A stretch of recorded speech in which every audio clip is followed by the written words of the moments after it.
Picture yourself standing at the edge of a towering cliff. You feel the wind on your face, see the vast emptiness below, and suddenly experience something strange. It is not just fear of falling, though that is certainly present. It is something far more unsettling, something that seems to come from within yourself rather than from the external danger. You realize in that moment that you could choose to jump. The power is entirely in your hands, and that recognition fills you with a dizzying sensation that has no name. This sensation, this dizzying confrontation with your own freedom, is what Kierkegaard called anxiety. But for him, anxiety was not a mental illness to be cured or a weakness to be overcome. It was the very foundation of human consciousness, the birthplace of authentic existence, and the gateway to genuine selfhood. Anxiety, in Kierkegaard's revolutionary understanding, is nothing less than the awareness of freedom itself. Written under the mysterious pseudonym Vigilius Haufniensis, which means Watchman of Copenhagen in Latin, this work emerged from the mind of a man who understood suffering intimately. Kierkegaard had broken off his engagement to the young Regine Olsen, believing himself too melancholy and strange for normal human relationships. He had witnessed the death of 5 siblings and lived under what his father believed to be a family curse. Yet from this personal darkness came insights that would illuminate the human condition for generations to come. The work carries the ambitious subtitle, A Simple Psychologically Orienting Deliberation on the Dogmatic Issue of Hereditary Sin. Do not let this theological language fool you into thinking this is merely religious doctrine. Kierkegaard used the story of Adam and Eve as a mirror to reflect universal truths about human psychology, moral development, and the birth of consciousness itself. He transformed ancient theology into modern psychology, creating insights that remain as fresh and relevant today as they were nearly 2 centuries ago. We will explore why anxiety is fundamentally different from fear, how freedom creates its own unique form of suffering, and why learning to be anxious in the right way might be the most important lesson of human life. We will discover how Kierkegaard's insights shaped modern existential therapy, influenced neuroscientific research, and continue to offer hope and understanding to those struggling with the fundamental challenges of being human. Most importantly, we will learn why anxiety, properly understood, is not the enemy of happiness, but its essential prerequisite. Part 1. The Revolutionary Context: Breaking Free from Systematic Philosophy. To understand the revolutionary nature of Kierkegaard's work on anxiety, we must first grasp the intellectual world he was rebelling against. Imagine living in an age where the greatest minds believed they could explain everything through grand, all-encompassing systems of thought. This was the world of German idealism, dominated by towering figures like Georg Wilhelm Friedrich Hegel, who claimed to have constructed a complete philosophical system that could account for all of reality. According to Hegel, everything in existence followed logical patterns that human reason could ultimately comprehend and organize into perfect systematic knowledge. For Hegel and his followers, individual human experience was merely a small part of this grand cosmic system. Personal struggles, individual choices and subjective feelings were seen as temporary disruptions in the march toward absolute knowledge. The goal of philosophy was to rise above the messy particulars of individual existence and achieve an objective, godlike perspective on reality as a whole. Human beings were important only insofar as they contributed to this grand universal consciousness that was supposedly working itself out through history. But Søren Kierkegaard looked at this magnificent intellectual edifice and saw something fundamentally wrong. Where others saw systematic beauty, he saw a catastrophic misunderstanding of what it means to be human. The problem was not that these systems were intellectually flawed, though he certainly had criticisms of their logic. The problem was that they completely missed the point of human existence itself. Kierkegaard realized that human beings are not abstract thinking machines designed to contemplate eternal truths. We are flesh and blood creatures who must make concrete choices in specific situations without ever having complete knowledge of the consequences. We love and hate, hope and despair, commit ourselves to relationships and projects that might fail, and face the constant uncertainty of not knowing what the future holds. Most importantly, we must choose who to become without any guarantee that our choices are correct. This is where anxiety enters the picture as something completely different from what systematic philosophy could comprehend. Anxiety is not a problem to be solved through better thinking or more complete knowledge. It is the fundamental emotional reality of creatures who are free but finite, who must choose but cannot know with certainty the results of their choices. Anxiety reveals something about human existence that no systematic philosophy could capture, the irreducible reality of individual subjective experience.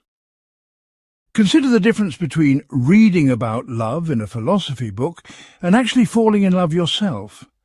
The philosophical account might be logically perfect, but it completely misses the lived reality of having your heart race when you see a particular person, of losing sleep wondering if they care about you, of making yourself vulnerable in ways that terrify and exhilarate you simultaneously.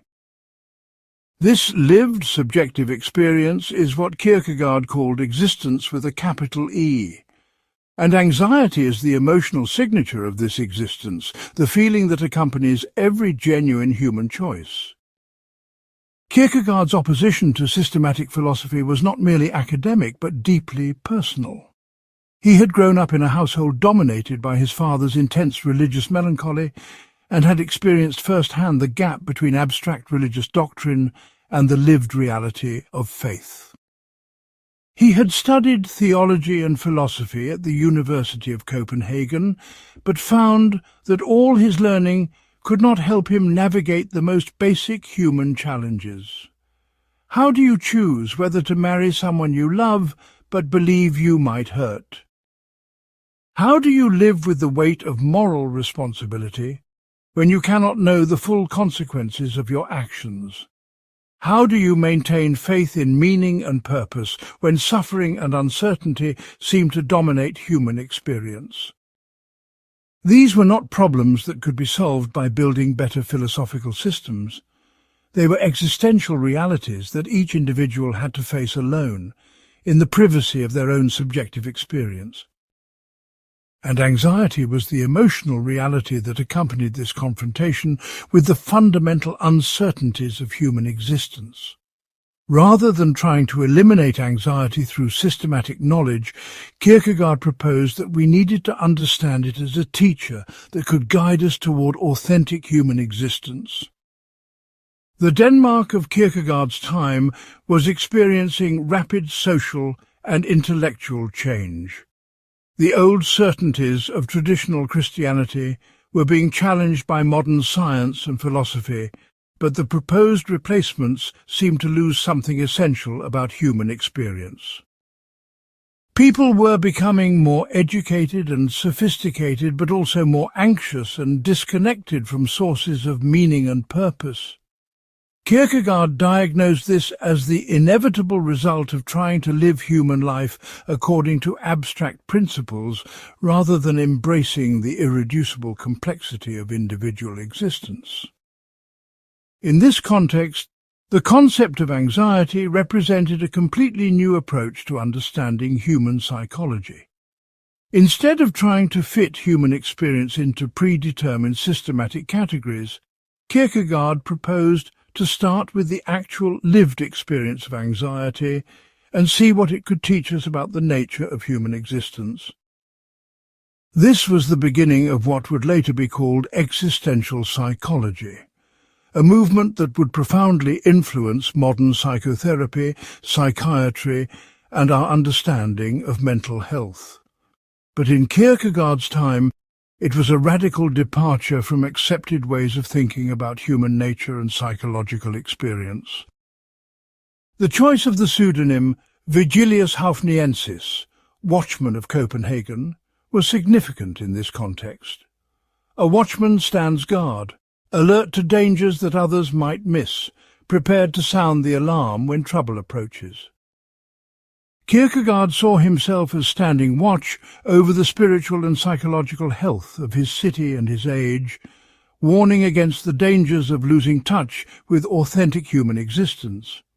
The systematic philosophers were building impressive intellectual structures, but they were missing the cries of actual human beings struggling with the real challenges of existence. Anxiety, in this revolutionary framework, became not a sign of human weakness but a sign of human greatness. Only creatures capable of freedom could experience anxiety, because anxiety is precisely the emotional experience of confronting the weight and responsibility of choice. Animals operating purely on instinct do not experience anxiety in Kierkegaard's sense because they do not face genuine alternatives. Angels, if they exist, would not experience anxiety because their choices would be made with perfect knowledge and wisdom. But human beings, suspended between the automatic responses of animals and the perfect knowledge of angels, experience anxiety as the emotional reality of their unique position in existence. This anxiety is not a bug in the system of human nature, but a feature, a sign that we are the kinds of beings capable of authentic choice and genuine moral responsibility. Part 2. Fear has an object, anxiety has freedom, the fundamental distinction. Most people use the words fear and anxiety interchangeably, but Kierkegaard discovered a difference so profound it changes everything we think we know about human psychology. Understanding this distinction is like having a key that unlocks the deepest mysteries of human consciousness. Fear, in Kierkegaard's analysis, always has a specific object. You fear the growling dog, the approaching storm, the results of your medical test, or the possibility of losing your job. Fear points outward towards something in the world that threatens you, something you can name and potentially address through concrete action. You can run from the dog, seek shelter from the storm, or take steps to improve your job performance. But anxiety operates in a completely different dimension of human experience. When you feel anxious in Kierkegaard's sense, you cannot point to any specific external threat. Instead, you are confronting something far more fundamental and far more unsettling, the sheer scope of your own freedom. Anxiety is what you feel when you realize that your life is not predetermined, that the future is genuinely open, and that your choices matter in ways you cannot fully comprehend. Think about the last time you faced a major life decision. Perhaps you were choosing between job offers, deciding whether to end a relationship, or contemplating a move to a new city. The specific practical considerations, fear of financial insecurity, worry about hurting someone's feelings, concern about leaving familiar surroundings, were probably easy to identify. But beneath these concrete fears, you likely felt something else. A deeper unease about the very fact that the choice was yours to make. This deeper feeling, this confrontation with the weight of your own agency, was anxiety in Kierkegaard's sense. You were experiencing the dizziness that comes from looking into the abyss of your own freedom. Kierkegaard used the image of a man standing at the edge of a cliff to illustrate this distinction perfectly. The fear is obvious. You might fall to your death through accident or misfortune. But the anxiety is more subtle and more disturbing. You realize that you could choose to jump. The power to end your own life, to make the ultimate choice, rests entirely in your own hands.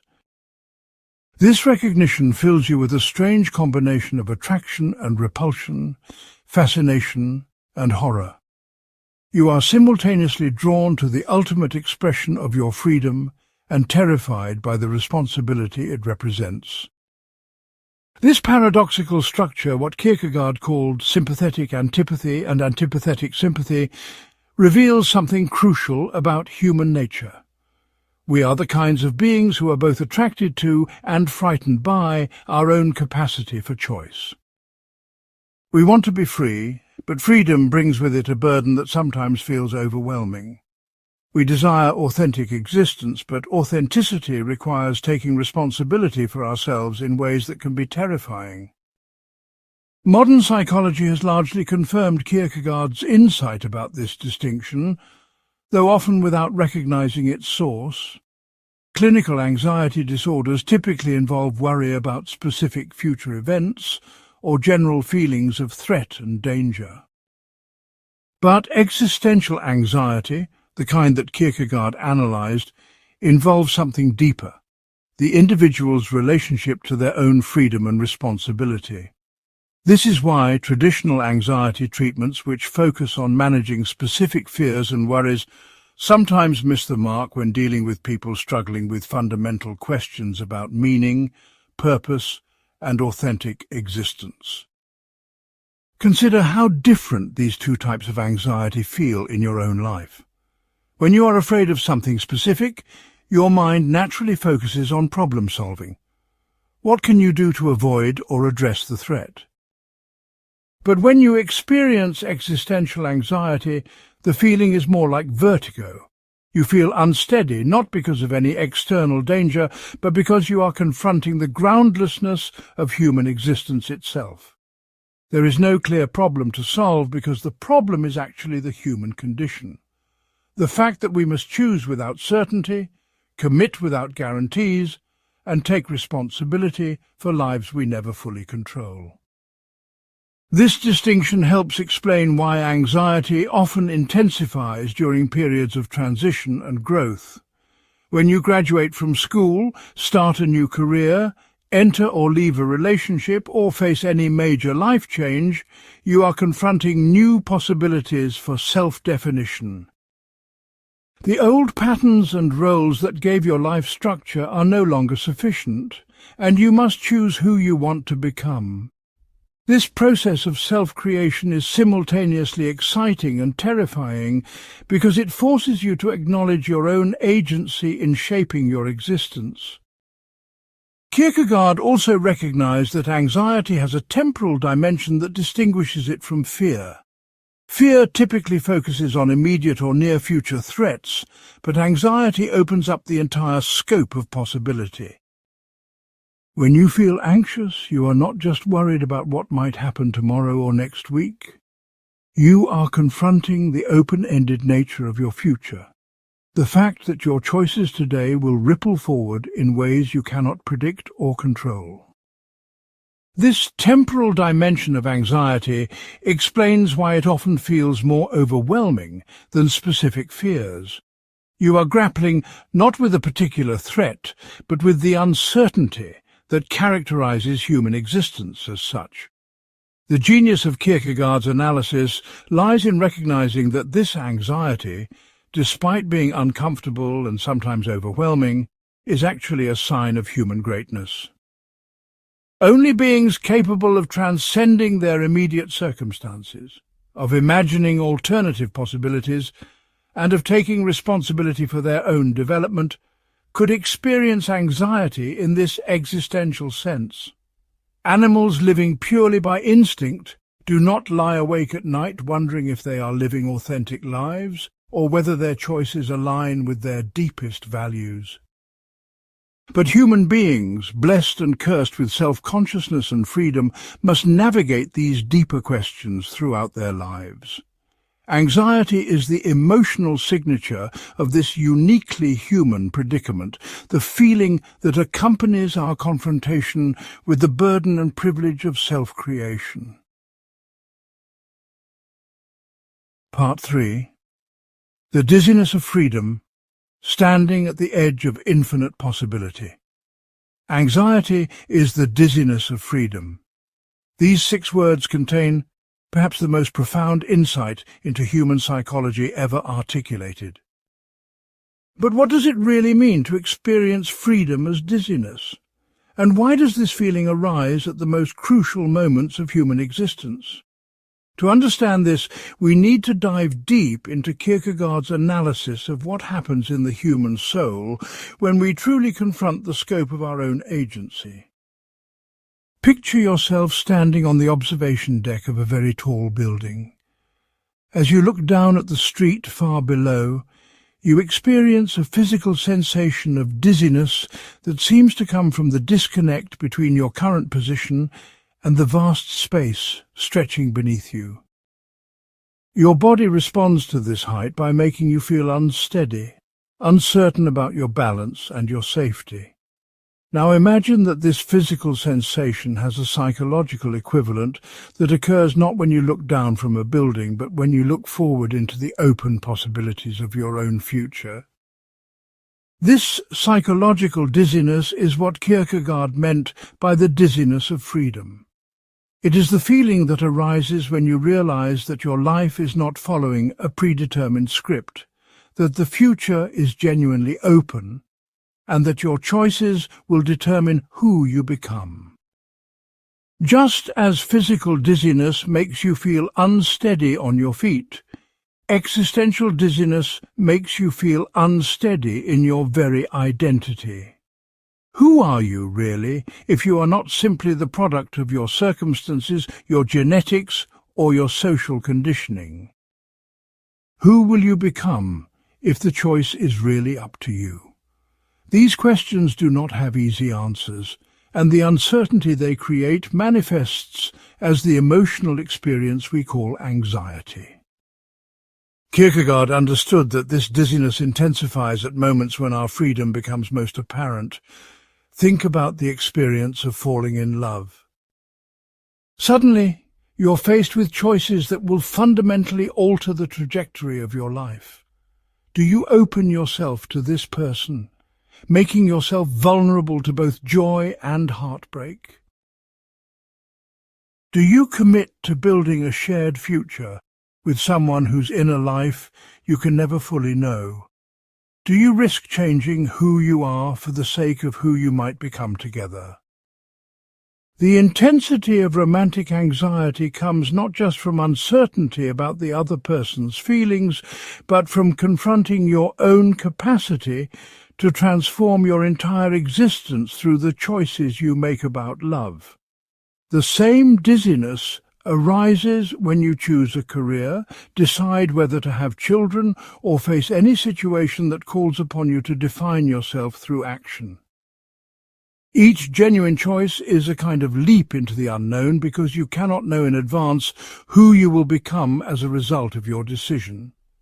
You can gather information, weigh pros and cons, and consult with others, but ultimately you must act without complete knowledge of the consequences. This gap between choice and knowledge is where anxiety lives. You feel dizzy because you're looking into a future that is genuinely open, genuinely undetermined, and genuinely dependent on decisions you must make without certainty. But Kierkegaard discovered something remarkable about this dizziness. It contains both attraction and repulsion in equal measure. When you stand at the edge of a cliff and realize you could choose to jump, you do not simply feel fear.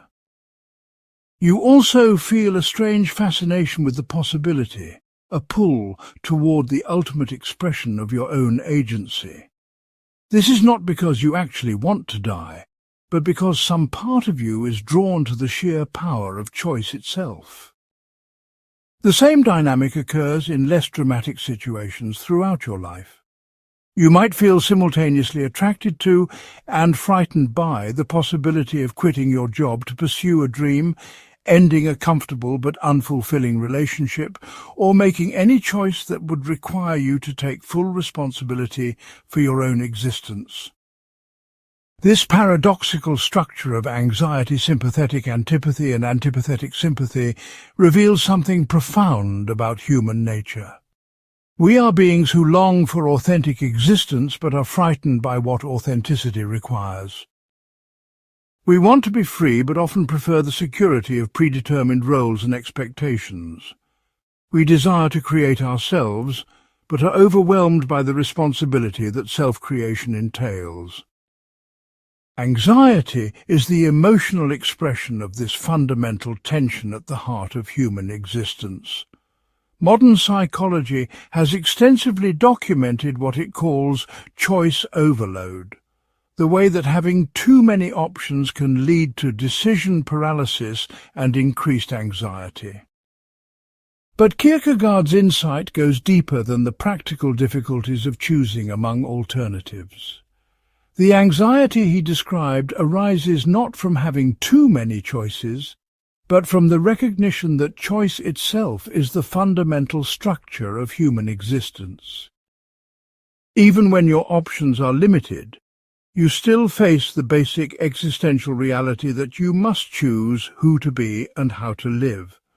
You cannot escape this responsibility by appealing to external authorities because ultimately you must choose which authorities to trust and how to interpret their guidance. This is why anxiety often intensifies during periods when external structures of meaning and guidance become less reliable. When traditional religious beliefs, social conventions or cultural narratives lose their power to provide automatic answers to life's fundamental questions, individuals must take more responsibility for creating their own meaning and direction. The resulting anxiety is not a sign of weakness or pathology, but a natural response to the increased burden of self-determination. In a sense, anxiety is the price we pay for living in a world where authentic existence is possible. Kierkegaard also recognized that the dizziness of freedom has a temporal dimension that makes it particularly intense. When you make a significant choice, you are not just deciding what to do in the present moment. You are also choosing who you will become in the future, setting in motion a chain of consequences that will extend far beyond your current ability to predict or control. The weight of this temporal responsibility, the recognition that your present choices will shape your future self, adds an additional layer to the dizziness of freedom. You are not just choosing an action, you are choosing a destiny, and you must do so without knowing exactly where that destiny will lead. Yet Kierkegaard insisted that this dizziness, despite its discomfort, is actually a gift. It is the emotional signature of our capacity for authentic existence, the feeling that accompanies our ability to transcend our circumstances and create ourselves through our choices. Without anxiety, we would be either animals driven by instinct or angels guided by perfect knowledge. But as human beings, we occupy a unique position in existence. We are capable of freedom, but must exercise that freedom without certainty. The dizziness we feel when confronting this reality is not a mistake to be corrected, but a teacher to be heeded, a guide that can lead us toward more authentic and meaningful lives. Part 4. The Garden of Eden as Psychology. Reinterpreting the Fall. When Kierkegaard turned his attention to the biblical story of Adam and Eve, he was not interested in defending traditional theology or debating historical accuracy. Instead, he saw in this ancient narrative a perfect psychological portrait of how human consciousness develops and how moral responsibility is born. By reinterpreting the fall as a story about the emergence of self-awareness, rather than a historical event about disobedience, Kierkegaard revealed universal truths about human development that remain as relevant today as they were in his time. Every human being, in a sense, recapitulates the journey from innocence to knowledge that the story of Eden describes. In Kierkegaard's reading, Adam before the fall represents the state of innocence that characterizes early human consciousness. This innocence is not moral goodness in the usual sense, because genuine morality requires the ability to choose between good and evil. Instead, innocence is a state of immediate unity with oneself and one's environment, a condition in which the gap between desire and action, thought and reality, has not yet opened up.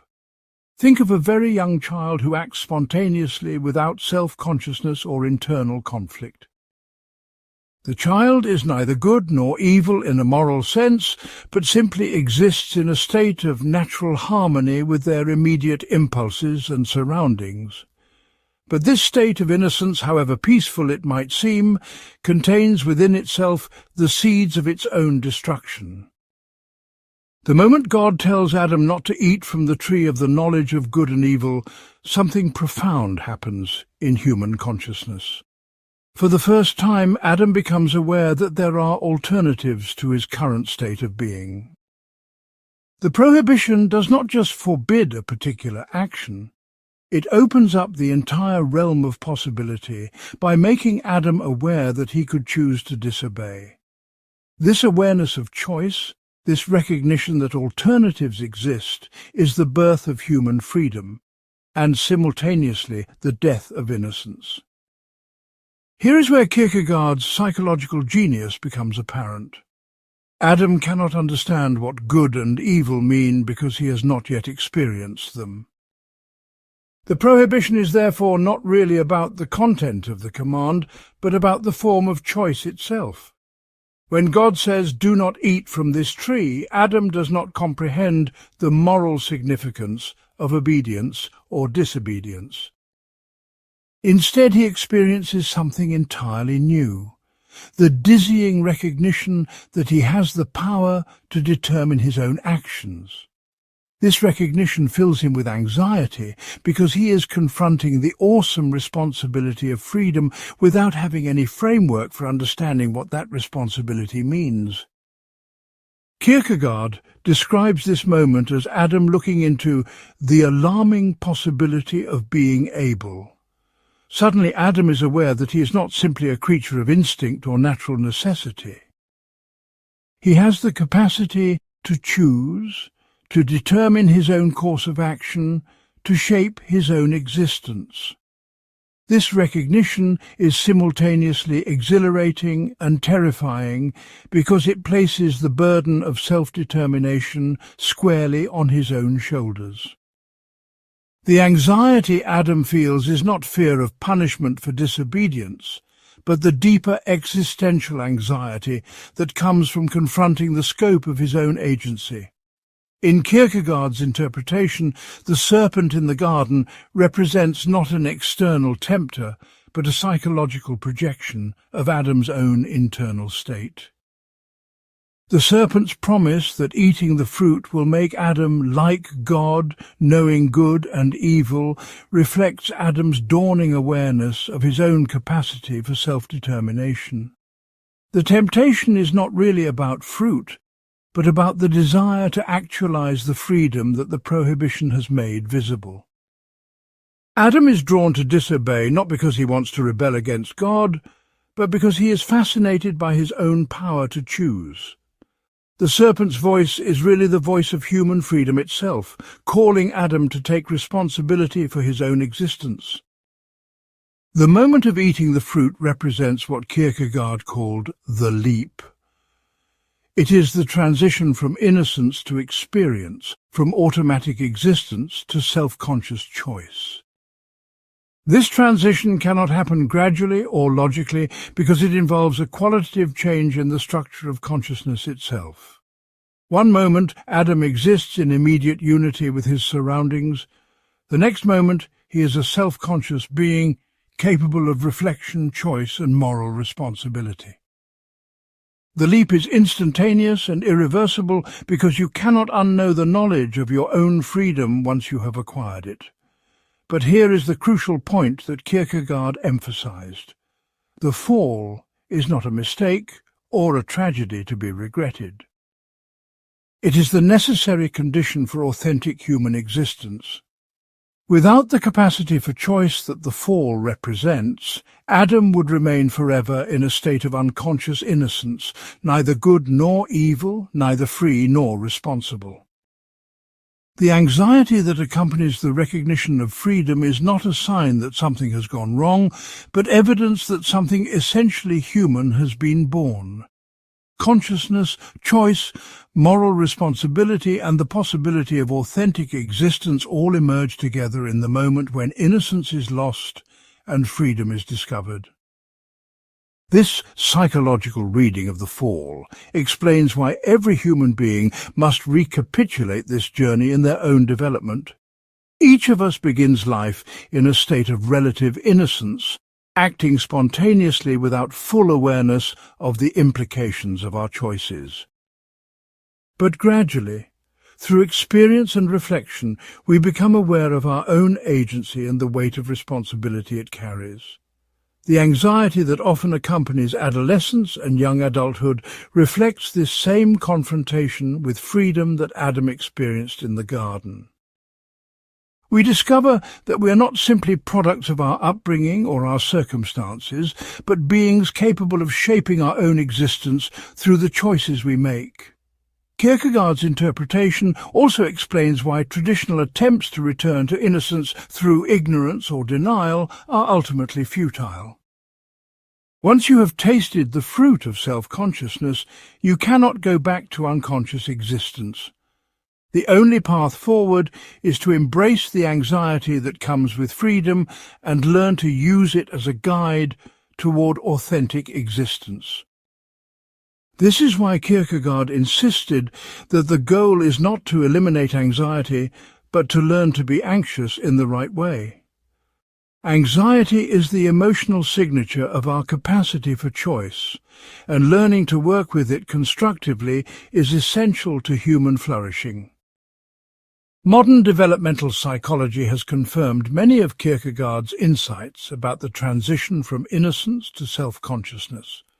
Research on childhood development shows that the emergence of self-awareness, moral reasoning, and the capacity for genuine choice follows predictable patterns that mirror the psychological journey Kierkegaard described.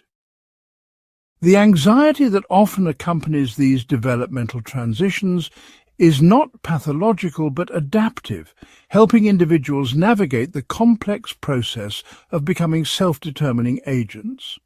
Understanding this process through Kierkegaard's lens can help us appreciate anxiety not as a sign of weakness, but as evidence of our uniquely human capacity for growth and self-creation. Part 5. The Leap: How Authentic Choice Transcends Logical Analysis. One of Kierkegaard's most revolutionary insights concerns the nature of genuine choice itself. He discovered that the most important decisions in human life cannot be made through logical analysis alone, but require something he called the leap. This concept of the leap fundamentally challenges our modern assumption that rational thinking can solve all human problems and points toward a deeper understanding of how authentic existence actually works.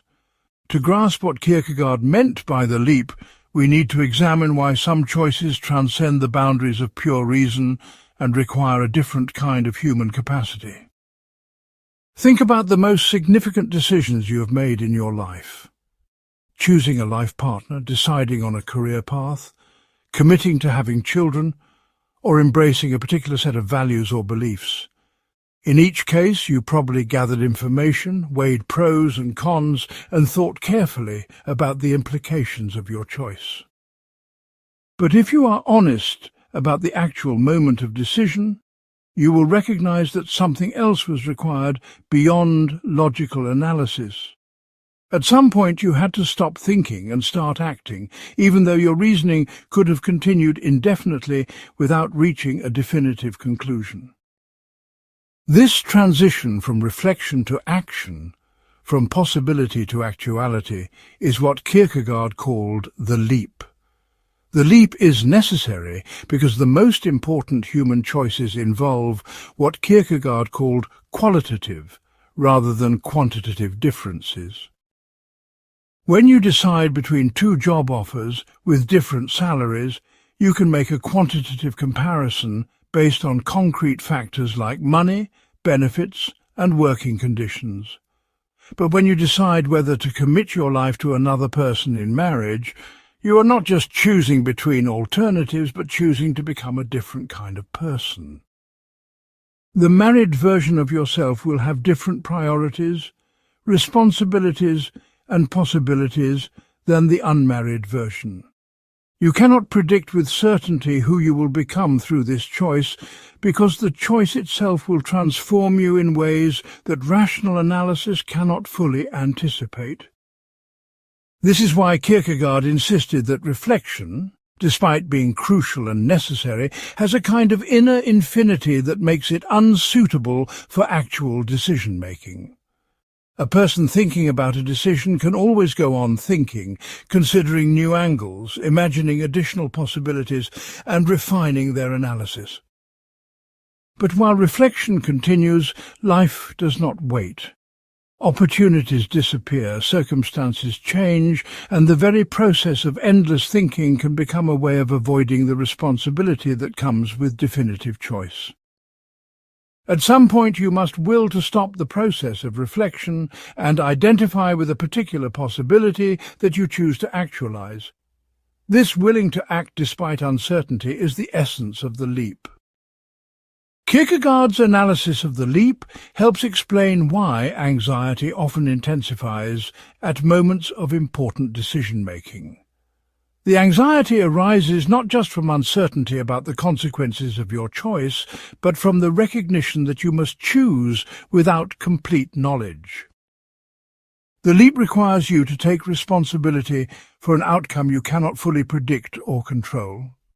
You must act on the basis of partial information, limited understanding, and uncertain prospects for success.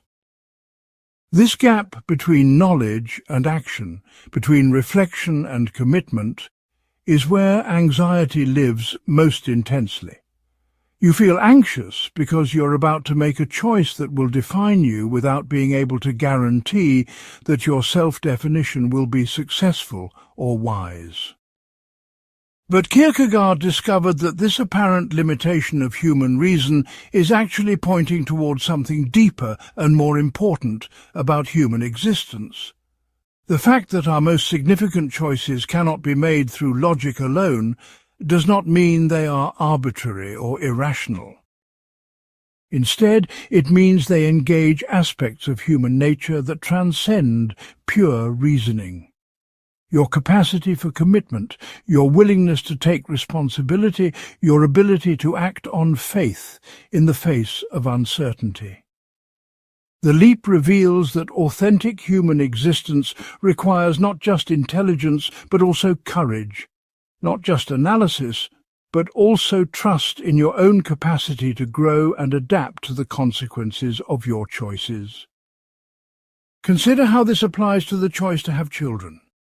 No amount of rational analysis can fully prepare you for the reality of parenthood, because becoming a parent fundamentally transforms who you are. You can read books, talk to other parents, and imagine what the experience might be like, but the actual reality of caring for a completely dependent human being will engage aspects of yourself you never knew existed. The choice to have children is therefore necessarily a leap into the unknown, a commitment to become someone you have never been for the sake of someone who does not yet exist. The anxiety that often accompanies this choice reflects the magnitude of the transformation it represents and the impossibility of making it on purely rational grounds. The same logic applies to all genuine commitments in human life. When you choose a career, you're not just selecting a job, but choosing to develop certain capacities and interests while potentially neglecting others. When you commit to a romantic relationship, you're not just choosing a companion, but choosing to become the kind of person who can sustain love over time through all the unpredictable challenges that life will bring. When you embrace a particular set of values or beliefs, you are not just agreeing with certain propositions, but choosing to orient your entire existence around principles whose full implications you cannot foresee. Each of these choices requires a leap because it involves becoming someone you have never been before. Kierkegaard's insight about the leap also explains why genuine choice cannot be delegated to others or reduced to following predetermined rules. Other people can offer advice, and moral principles can provide guidance, but ultimately you must choose which advice to follow and how to interpret and apply moral principles to your particular situation. Even the choice to follow external authority is itself a choice that you must make and for which you remain responsible. This irreducible element of personal responsibility is what makes human existence both terrifying and magnificent. You cannot escape the burden of choice by appealing to external authorities, because you must always choose which authorities to trust and how to understand their guidance. The leap also has a temporal dimension that adds to its complexity. When you make a significant choice, you are not just deciding what to do in the present moment, but committing to a future course of action based on who you are right now. But you will inevitably change and grow over time, which means your future self may have different priorities and perspectives than your current self. The leap, therefore, requires a kind of faith in your own capacity to remain committed to choices made under conditions of uncertainty and change. You must trust that you will be able to honor your commitments even as you evolve and discover new aspects of yourself and your situation. Yet Kierkegaard insisted that this element of uncertainty and faith in human choice is not a bug, but a feature of authentic existence. The leap reveals that we are beings capable of transcending our current circumstances and creating ourselves through our choices. The anxiety we feel when facing the necessity of leaping is not a sign that something is wrong, but evidence of our capacity for genuine freedom and authentic self-determination. Learning to make these leaps courageously and responsibly is not just a practical skill, but the very essence of what it means to live a fully human life. Part 6. The Paradox of Innocence and Knowledge, Why We Cannot Go Back. There is something heartbreaking about the loss of innocence and something magnificent about the gain of knowledge. Kierkegaard understood that human development involves a fundamental paradox. We must lose something precious in order to gain something essential. The transition from innocence to self-consciousness is both a loss and a gain, a fall and a rise, a tragedy and a triumph. Understanding this paradox is crucial for grasping why anxiety is an inevitable part of human existence and why attempts to return to unconscious innocence are both impossible and ultimately undesirable. Innocence, in Kierkegaard's analysis, is characterized by a kind of blessed unconsciousness. The innocent person acts spontaneously without internal conflict, self-doubt, or the burden of moral responsibility. Think of a young child playing in a garden, completely absorbed in the immediate joy of discovery and exploration. The child does not question whether their play is meaningful, worry about whether they are using their time wisely, or wonder if their happiness is justified. They simply exist, in a state of natural harmony with their immediate experience, free from the complications that self-consciousness brings. This state has a beauty and peace that we often long to recapture in our more complex adult lives. But innocence, despite its beauty, is also a form of limitation. The innocent person cannot make genuine moral choices because they do not understand the difference between good and evil. They cannot take real responsibility for their actions because they act from impulse rather than conscious decision. They cannot love in the deepest sense because love requires the conscious choice to commit yourself to another person's well-being, even when it conflicts with your immediate desires.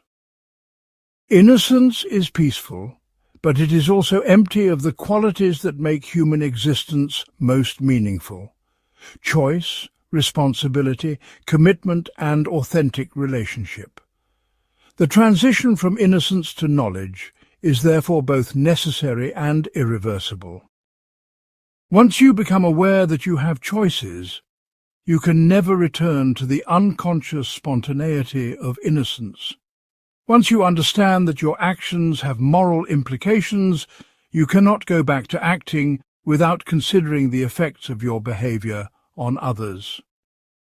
Once you recognize that you are responsible for creating your own meaning and direction in life, you cannot return to the simple acceptance of whatever circumstances provide.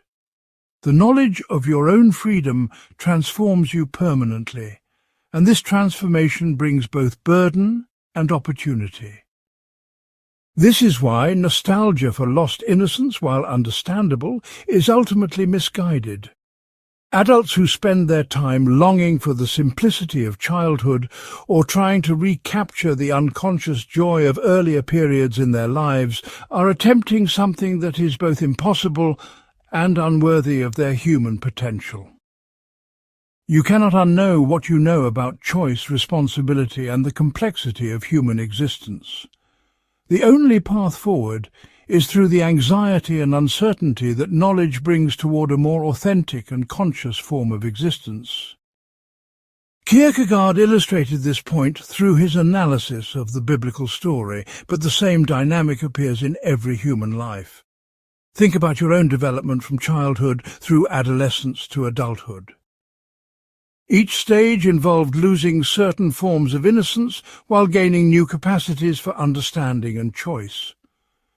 The carefree play of early childhood gave way to the social awareness of adolescence, which in turn evolved into the complex responsibilities of adult life. Each transition involved anxiety because each required you to give up familiar certainties and take on new uncertainties. But each transition also opened up new possibilities for growth, relationship, and meaningful action that were not available at earlier stages. The loss of innocence is particularly evident in moral development. Young children act according to immediate impulse and external rules, without fully understanding why certain actions are right or wrong. But as they mature, they begin to understand that moral choices involve consideration of other people's feelings, long-term consequences, and competing values that must be balanced against one another. This growing moral sophistication brings with it the burden of genuine responsibility and the anxiety that accompanies complex ethical decision-making. The child who breaks a rule feels guilty about being caught. The adult who faces a moral dilemma feels anxious about making the right choice. The adult's anxiety is more complex and more difficult to resolve, but it is also a sign of greater moral maturity and authentic engagement with ethical reality. The same pattern appears in emotional and relational development. The innocence of early romantic feelings gives way to the knowledge of love's complications, the need to balance personal desires with commitment to another person, the challenge of maintaining intimacy over time through inevitable changes and difficulties, the recognition that love requires not just feeling but also choice and action. This knowledge brings anxiety, because it reveals that successful relationships require ongoing effort, sacrifice, and the willingness to choose love even when feelings are complicated or difficult. But it also makes possible the deeper satisfactions of mature love that are not available to innocent infatuation. Kierkegaard's insight about the irreversibility of the transition from innocence to knowledge helps explain why certain modern attempts to solve human problems through simplification are doomed to failure.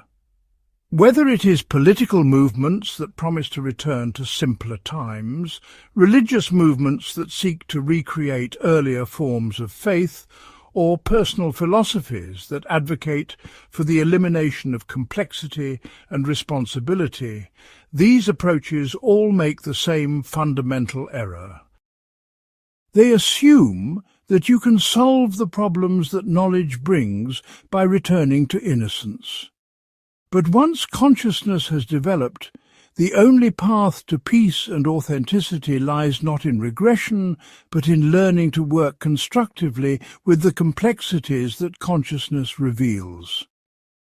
This is why Kierkegaard emphasized that the goal is not to eliminate anxiety, but to learn to be anxious in the right way. Anxiety is the emotional signature of consciousness, the feeling that accompanies our ongoing confrontation with choice, responsibility, and uncertainty. Since consciousness cannot be undone, anxiety cannot be eliminated without losing what is most essential to human existence. But anxiety can be transformed from a source of paralysis into a source of guidance, from an obstacle to growth into a teacher that helps us navigate the complex terrain of conscious existence. The paradox of innocence and knowledge ultimately points toward a truth about human nature that is both humbling and empowering. We are beings who cannot remain innocent without remaining incomplete, but who cannot gain completeness without losing innocence. This means that growth and development necessarily involve loss as well as gain, anxiety as well as joy. But it also means that the anxiety we feel when facing life's complexities is not a sign that something has gone wrong, but evidence that something essentially human is working right. We feel anxious because we are capable of choice, responsibility, and authentic existence. Learning to embrace this anxiety as a teacher, rather than fighting it as an enemy, is one of the most important tasks of human life. Part 7. The Birth of Self-Consciousness, From Immediacy to Reflection. The moment a human being becomes aware of themselves as a choosing, thinking, responsible agent marks one of the most profound transitions in all of existence. Kierkegaard understood that the birth of self-consciousness represents a qualitative leap that forever changes the nature of human experience. Before this awakening, we exist in what he called immediacy, living spontaneously without internal distance or reflection. After this awakening, we become beings capable of stepping back from ourselves, observing our own thoughts and actions, and taking responsibility for who we choose to become.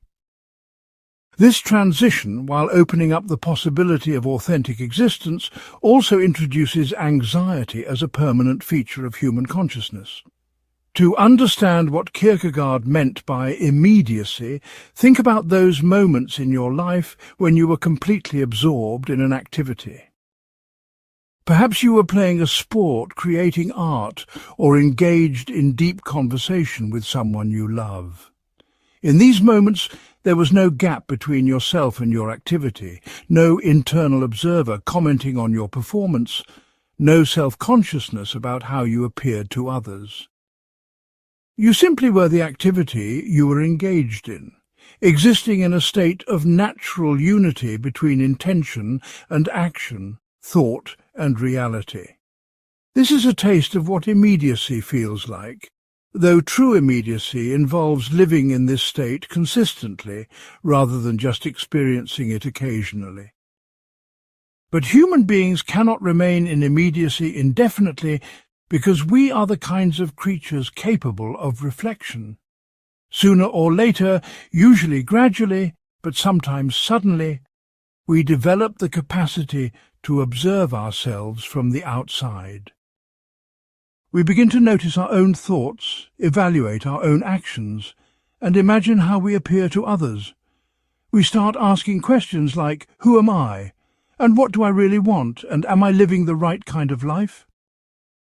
These questions mark the birth of self-consciousness, the emergence of what Kierkegaard called the capacity for relating oneself to oneself.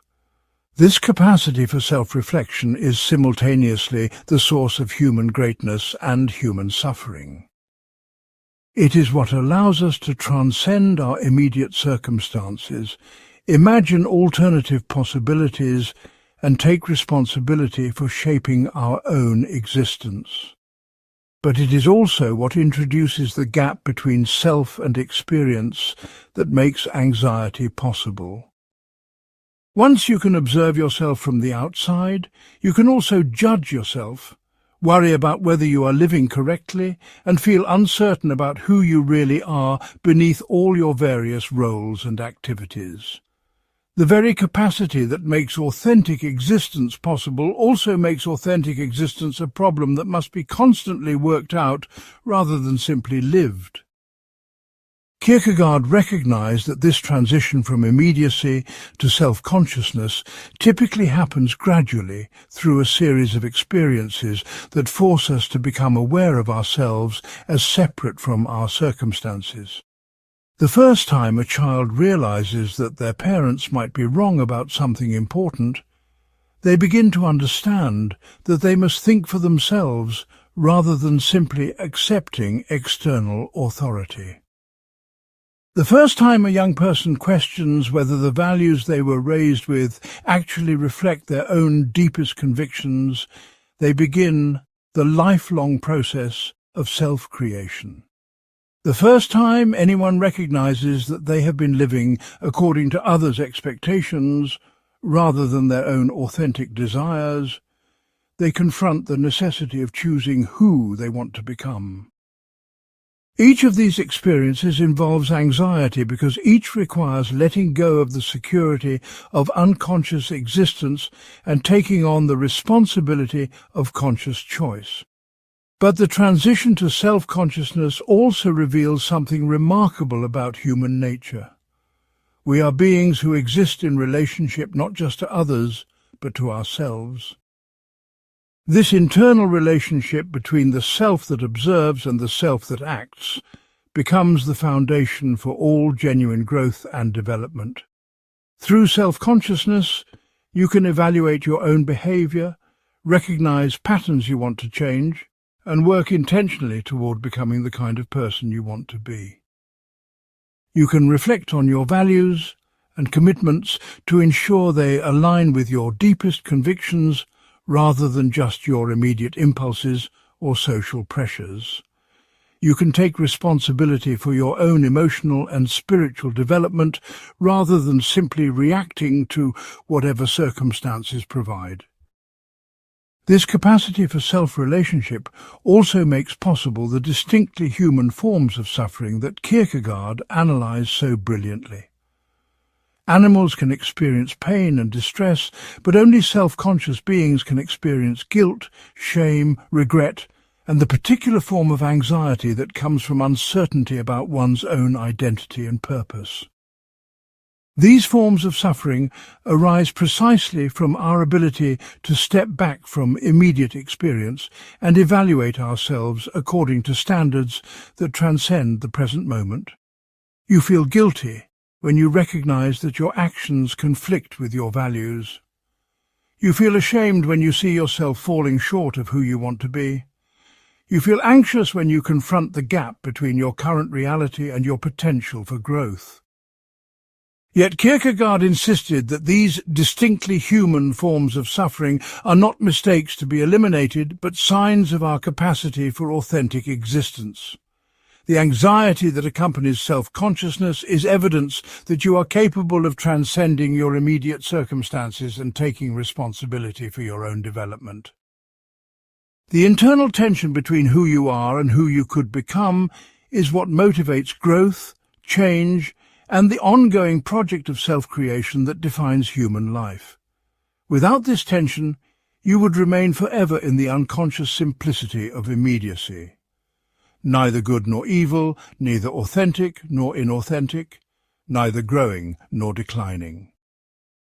Modern psychology has extensively documented the development of self-awareness in children and its crucial role in healthy psychological development. Research shows that the capacity for self-reflection emerges gradually through the first several years of life and continues developing throughout adolescence and into adulthood. This development involves both cognitive changes, the growing ability to think about thinking, and emotional changes, the increasing capacity to regulate and direct one's own emotional responses. The anxiety that often accompanies adolescence and young adulthood reflects the intensive period during which young people are developing their capacity for self-consciousness and learning to navigate its complexities. Kierkegaard's analysis helps explain why attempts to escape self-consciousness through various forms of unconsciousness, whether through substance abuse, mindless entertainment, or simply refusing to think about life's deeper questions, are ultimately self-defeating. Once you have developed the capacity for self-reflection, you cannot permanently return to immediacy without losing what is most essentially human about yourself. The only path forward is to learn to work constructively with self-consciousness, using it as a tool for growth rather than a source of paralysis. This means accepting the anxiety that comes with self-awareness as a necessary companion on the journey toward authentic existence. The birth of self-consciousness also explains why isolation and relationship are both necessary for human development. You need solitude to develop your capacity for self-reflection and to work out your own understanding of who you are and who you want to become. But you also need relationship with others to provide external perspectives that help you see yourself more clearly and to practice being authentic in the context of real human connection. The anxiety that often accompanies both solitude and relationship reflects the challenges involved in maintaining authentic selfhood while also engaging genuinely with others who are working out their own complex processes of self-development. Understanding self-consciousness as both gift and burden helps explain why Kierkegaard saw anxiety as fundamentally educational rather than pathological. Anxiety teaches us about our own capacity for choice and responsibility. It alerts us to gaps between our current reality and our potential for growth. It motivates us to work on becoming more authentic versions of ourselves. Learning to read anxiety's messages rather than simply trying to eliminate its discomfort is essential for anyone who wants to live a genuinely human life. The goal is not to return to the unconsciousness of immediacy, but to move forward toward a more conscious and intentional way of existing that honors both our capacity for reflection and our need for authentic action. Part 8. Learning to be anxious in the right way. Anxiety as teacher. Whoever has learned to be anxious in the right way has learned the ultimate. This single sentence from Kierkegaard contains what might be the most important practical wisdom in all of human psychology. But what does it mean to be anxious in the right way? And how do we distinguish constructive anxiety from the destructive forms that can paralyze and overwhelm us? Understanding this distinction is crucial not only for psychological health, but for spiritual growth and authentic living. Kierkegaard discovered that anxiety, when properly understood and engaged, becomes one of our most important teachers about freedom, responsibility, and the nature of authentic existence. The key to understanding right anxiety lies in recognizing that anxiety is fundamentally different from fear in its relationship to learning and growth. When you feel fear, your natural response is to avoid or eliminate the source of threat. If you are afraid of heights, you avoid tall buildings.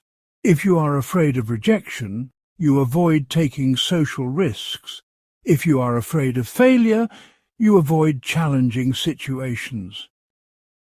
These responses make perfect sense when dealing with genuine external dangers, but they become problematic when applied to anxiety because anxiety is not pointing toward external threats to be avoided.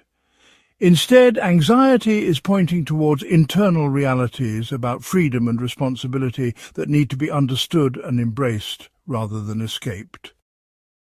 Right anxiety involves learning to stay present with the feeling rather than immediately trying to make it go away.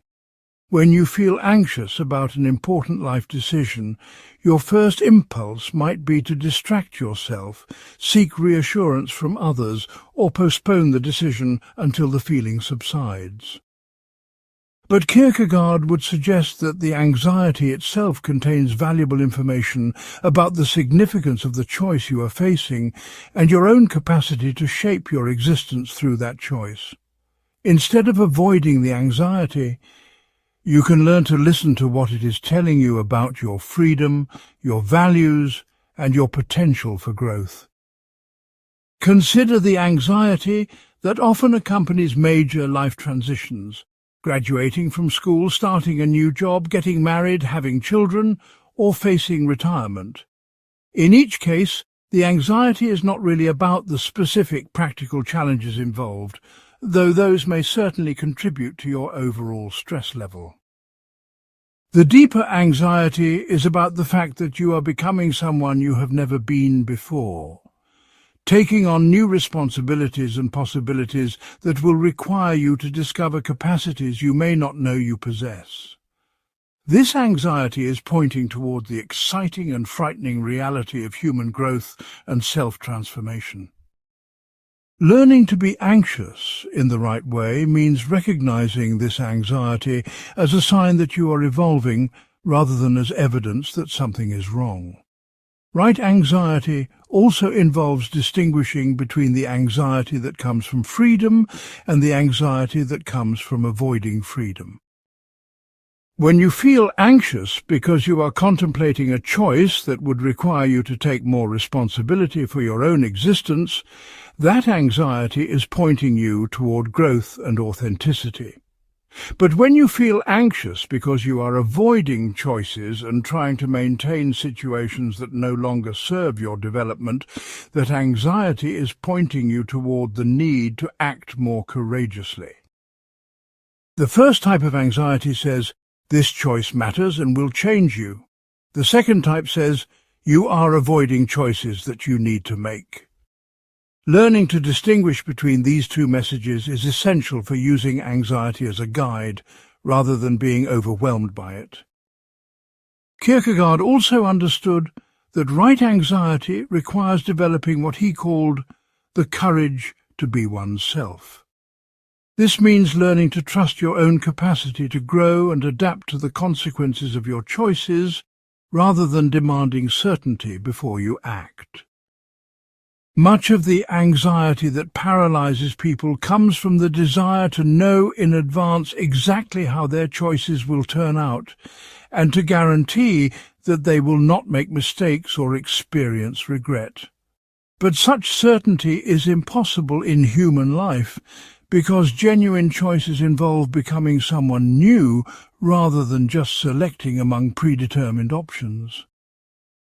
Right anxiety accepts this uncertainty as the natural condition of free beings and uses it as motivation to develop your capacities for wisdom, resilience and adaptation, rather than as an excuse for avoiding commitment. The educational function of anxiety becomes particularly clear when we examine how it operates in moral development. When you face a situation where you could take the easy path that compromises your values, or the difficult path that honors your deepest convictions, the anxiety you feel is not just about the practical consequences of your choice.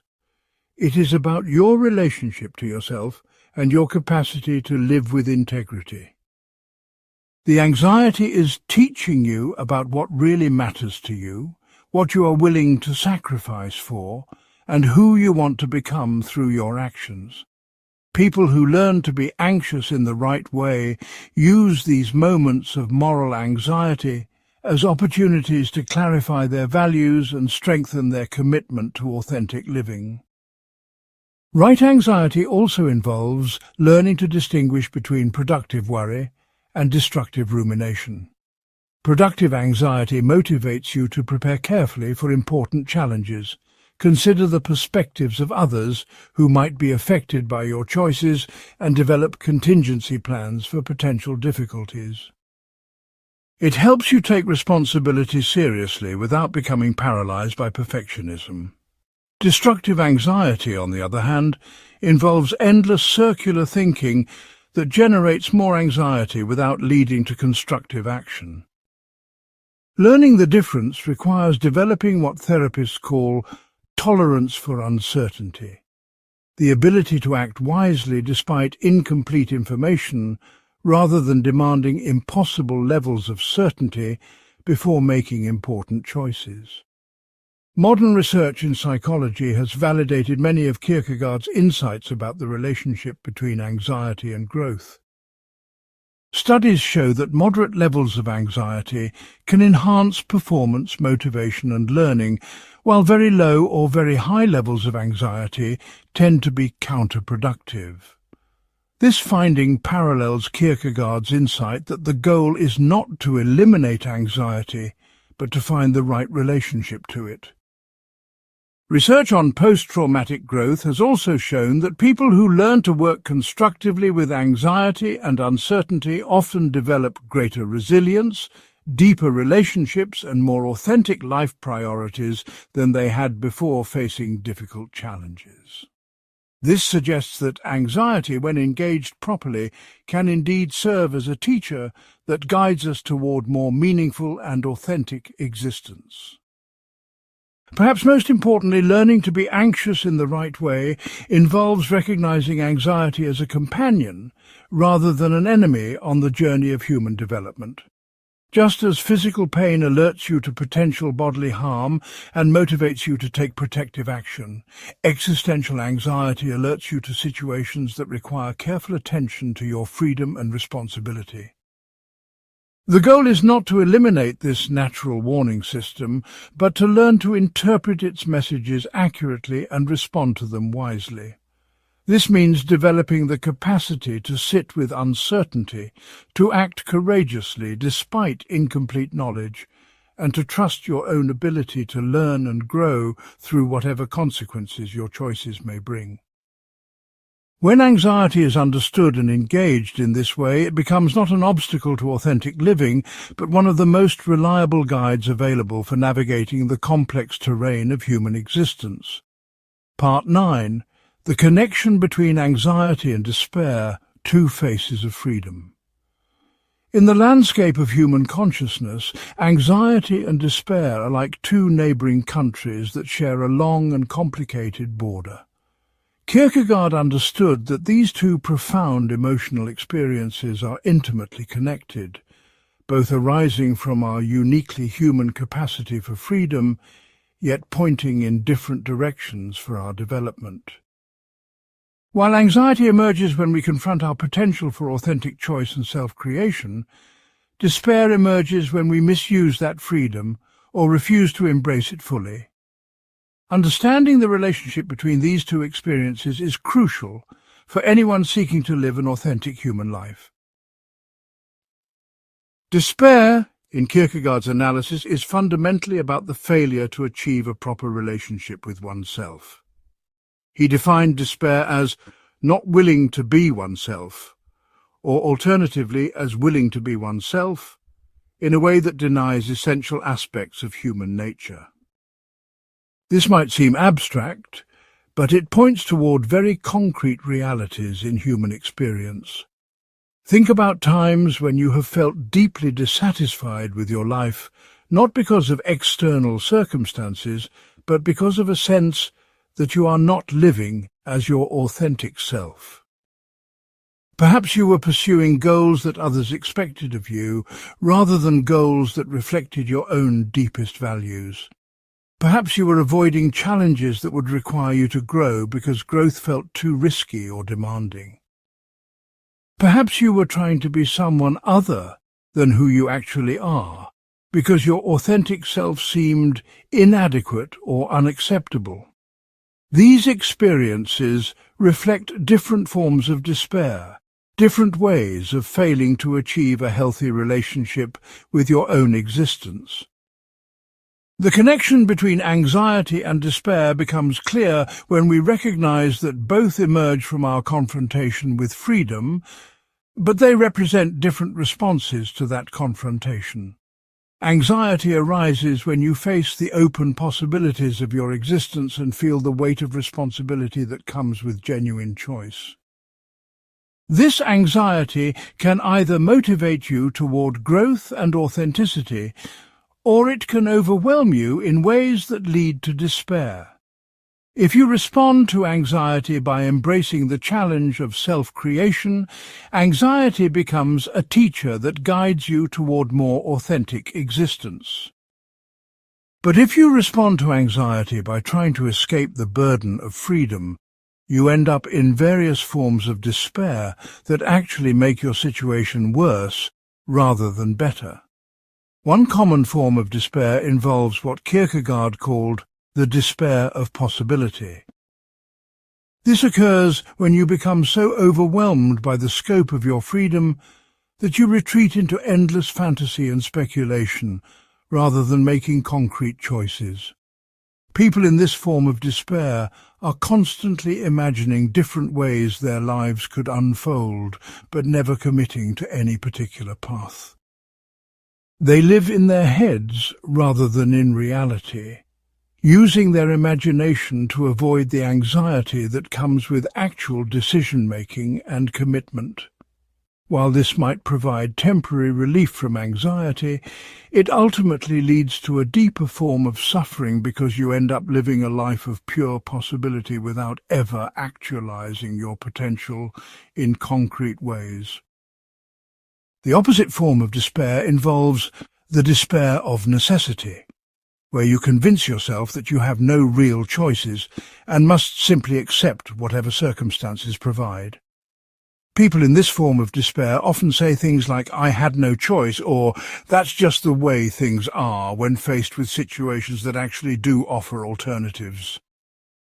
This form of despair provides relief from anxiety by denying the reality of freedom, but it comes at the cost of authentic existence. When you convince yourself that you are not really free to choose, you also give up the possibility of creating a life that reflects your values and aspirations. You become a passive victim of circumstances rather than an active agent in your own existence. Both forms of despair represent attempts to escape the anxiety that comes with authentic freedom, but both ultimately fail because they involve denying essential aspects of human nature. The person who lives only in possibility never experiences the satisfaction of actualizing their potential in concrete ways. The person who denies the reality of choice never experiences the pride and fulfillment that come from taking responsibility for their own existence. In both cases, the attempt to avoid anxiety leads to a more profound form of suffering because it involves cutting yourself off from what makes human life most meaningful. Kierkegaard also identified what he called the despair of not willing to be oneself and the despair of willing to be oneself. The first involves rejecting your actual nature, limitations, and circumstances in favor of trying to be someone completely different. This might manifest as constantly comparing yourself to others and feeling inadequate, or as pursuing goals that have nothing to do with your actual talents and interests, because you cannot accept who you really are. The second involves a kind of stubborn insistence on being yourself without regard for growth, change, or relationship with others. This might manifest as refusing to adapt to new circumstances, rejecting feedback from others, or insisting that everyone else should accommodate your limitations rather than working to develop yourself. In both cases, despair involves a fundamental misunderstanding of what it means to be human. Authentic existence requires both self-acceptance and self-transcendence, both embracing who you are and working to become who you could be. You must accept your limitations while also recognizing your potential for growth. You must honor your individual nature while also remaining open to relationship and change. This dynamic balance cannot be achieved through simple formulas or rules, but must be worked out through the ongoing process of living consciously and making authentic choices despite uncertainty. The relationship between anxiety and despair also explains why attempts to eliminate anxiety often backfire. When you try to avoid the anxiety that comes with genuine choice and responsibility, you often end up in forms of despair that are more problematic than the original anxiety. This is why Kierkegaard insisted that the goal is not to eliminate anxiety, but to learn to be anxious in the right way. Anxiety that motivates you toward growth and authenticity is preferable to despair that cuts you off from your own potential for development. Modern psychology has extensively documented the relationship between anxiety disorders and depression, finding that they often occur together and may share underlying mechanisms. While clinical depression and existential despair are not identical, Kierkegaard's insights about the connection between anxiety and despair remain relevant for understanding how people respond to the fundamental challenges of existence. Research shows that people who learn to tolerate uncertainty and embrace challenges despite anxiety tend to have better mental health outcomes than those who avoid anxiety through rigid control or avoidance strategies. This supports Kierkegaard's insight that the relationship between anxiety and despair depends largely on how we respond to the anxiety that inevitably accompanies human freedom. Perhaps most importantly, understanding the connection between anxiety and despair helps explain why courage is such a crucial virtue for human flourishing. Courage is not the absence of anxiety, but the willingness to act authentically despite anxiety. When you choose to face the anxiety that comes with genuine choice and responsibility, rather than escaping into various forms of despair, you open up the possibility of living a life that reflects your deepest values and aspirations. This requires what Kierkegaard called the leap, the willingness to act despite uncertainty and to trust your own capacity to learn and grow through whatever consequences your choices may bring. Learning to make this leap consistently, using anxiety as a guide rather than an obstacle, is perhaps the most important skill for anyone seeking to live an authentic and fulfilling human life. Part 10. Modern Existential Therapy, Kierkegaard's Living Legacy. In therapy offices around the world today, people struggling with anxiety, depression and questions of meaning are discovering insights that would be immediately recognizable to Søren Kierkegaard. Modern existential therapy, which emerged in the 20th century through the work of pioneering therapists influenced by existential philosophy, represents the direct application of Kierkegaardian insights to the practice of healing and human development. Understanding how Kierkegaard's analysis of anxiety has been translated into therapeutic practice reveals not only the practical wisdom of his insights, but also their continuing relevance for contemporary struggles with mental health and authentic living. The founders of existential therapy, including figures like Ludwig Binswanger, Rollo May, and Irvin Yalom, recognized that traditional approaches to psychology often missed something essential about human suffering. While symptom-focused treatments might provide temporary relief, they frequently failed to address the deeper existential concerns that underlay many psychological problems. People came to therapy not just because they were experiencing anxiety or depression in a clinical sense, but because they were struggling with fundamental questions about meaning, purpose, freedom, and authenticity. These therapists realized that Kierkegaard's analysis of anxiety as the emotional signature of human freedom provided a much more adequate framework for understanding and addressing these concerns than traditional medical models of mental illness. Existential therapy approaches anxiety very differently than conventional treatments. Instead of viewing anxiety primarily as a symptom to be eliminated, existential therapists understand it as potentially meaningful information about the client's relationship to their own freedom and responsibility. When someone comes to therapy feeling anxious about a major life decision, the therapist does not immediately try to reduce the anxiety through relaxation techniques or cognitive restructuring. Instead, they help the client explore what the anxiety might be teaching them about the significance of the choice they are facing and their own capacity for authentic self-determination. This approach treats anxiety as a teacher rather than an enemy, exactly as Kierkegaard suggested. Consider how an existential therapist might work with someone experiencing career-related anxiety.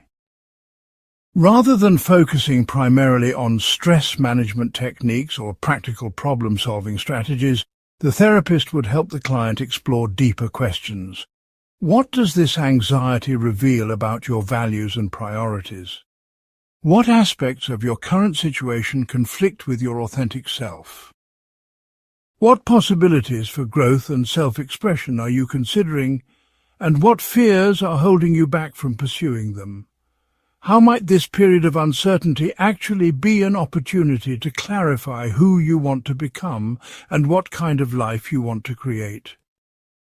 These questions reflect Kierkegaard's insight that anxiety often arises at moments when we are being called to take greater responsibility for our own existence. Existential therapy also emphasizes what Kierkegaard called the leap, the recognition that authentic choices cannot be made through analysis alone, but require courage and commitment despite uncertainty. Many people who struggle with anxiety are caught in endless loops of analysis, trying to think their way to certainty before making important decisions. Existential therapists help clients recognize that this endless thinking can become a way of avoiding the responsibility that comes with genuine choice. They work with clients to develop tolerance for uncertainty and the capacity to act authentically despite incomplete information. This involves learning to trust your own ability to grow and adapt to whatever consequences your choices may bring, rather than demanding guarantees before you act. The therapeutic relationship itself in existential therapy reflects Kierkegaard's insights about the importance of authentic human encounter. Rather than positioning themselves as expert diagnosticians who can objectively analyze the client's problems, existential therapists understand themselves as fellow human beings who are also struggling with the fundamental challenges of existence. This creates what therapists call a real relationship, where both therapist and client are engaged as authentic persons rather than playing predetermined roles. The therapist's own humanity, including their own struggles with anxiety and uncertainty, becomes a resource for helping the client recognize that these experiences are part of the human condition rather than signs of personal failure. Existential therapy also addresses what Kierkegaard analyzed as the relationship between anxiety and despair.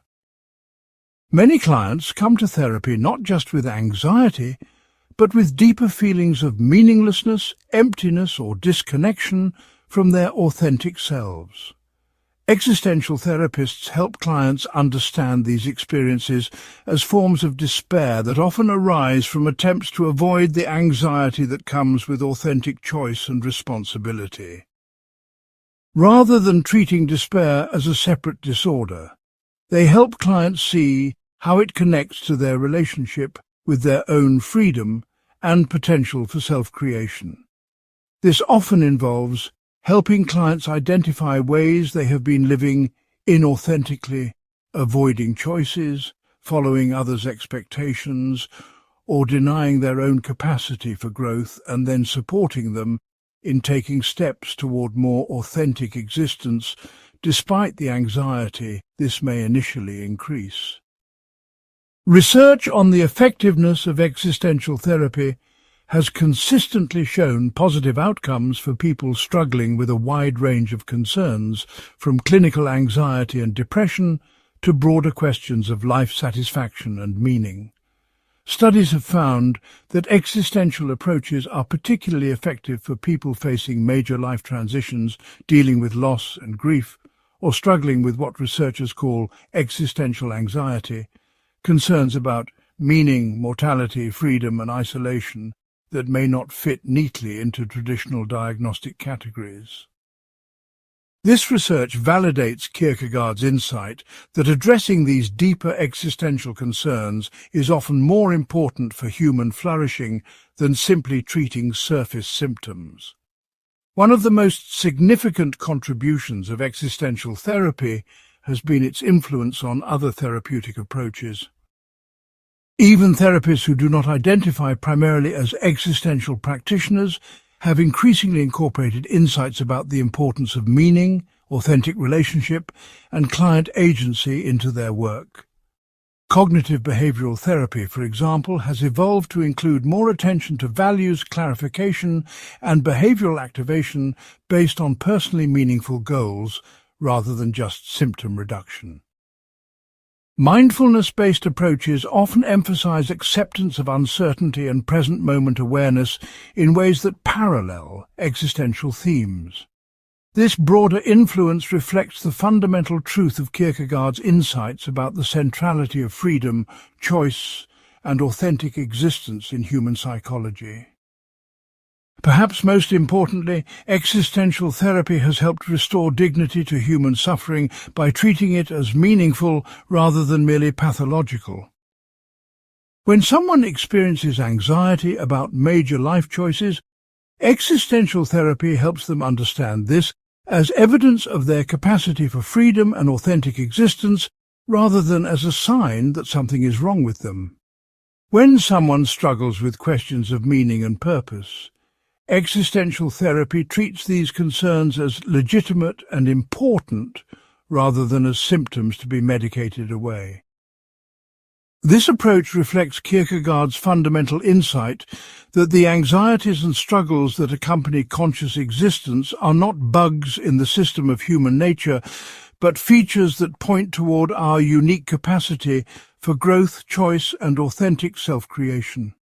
In a world that often seeks quick fixes and simple solutions, existential therapy preserves space for the complexity and depth of human experience, honoring both the difficulties and the possibilities that come with being conscious, free, and responsible beings. Part 11. Neuroscience meets Kierkegaard, the brain science of existential anxiety. For nearly 2 centuries, Kierkegaard's insights about anxiety remained primarily in the realm of philosophy and psychology. But in recent decades, advances in neuroscience have begun to reveal the biological foundations of the very experiences that Kierkegaard analyzed so brilliantly. Modern brain imaging technology allows us to observe what happens in the human brain when people confront uncertainty, make difficult choices, and experience the kind of existential anxiety that Kierkegaard described. Remarkably, these scientific discoveries largely confirm and extend his psychological insights rather than contradicting them. Neuroscientists have identified specific brain circuits involved in processing different types of threat and uncertainty. When you face a clear, immediate danger, like an approaching car, your brain's fear circuits activate quickly and efficiently to mobilize your body for fight or flight responses. These circuits include the amygdala, which detects threats, and various brainstem regions that coordinate rapid physiological responses like increased heart rate and muscle tension. This system works beautifully for handling concrete external dangers, but it was not designed to deal with the open-ended uncertainties that characterize human existence. Existential anxiety involves different brain networks that are associated with self-reflection, future planning, and what neuroscientists call default mode processing. When you contemplate major life decisions or wrestle with questions about meaning and purpose, you activate brain regions including the prefrontal cortex, which is involved in complex reasoning and planning, and the anterior cingulate cortex, which monitors conflicts between different mental processes. These regions work together to help you simulate possible futures, evaluate different options, and integrate emotional and rational considerations in decision-making. But they also generate the subjective experience of uncertainty and mental effort that we recognize as existential anxiety. Research has shown that people vary significantly in how their brains respond to uncertainty and ambiguity. Some individuals have neural patterns that make them more comfortable with open-ended situations, while others show greater activation in anxiety-related brain regions when facing unclear choices. These differences help explain why some people seem naturally more adventurous and willing to take risks, while others prefer structure and predictability.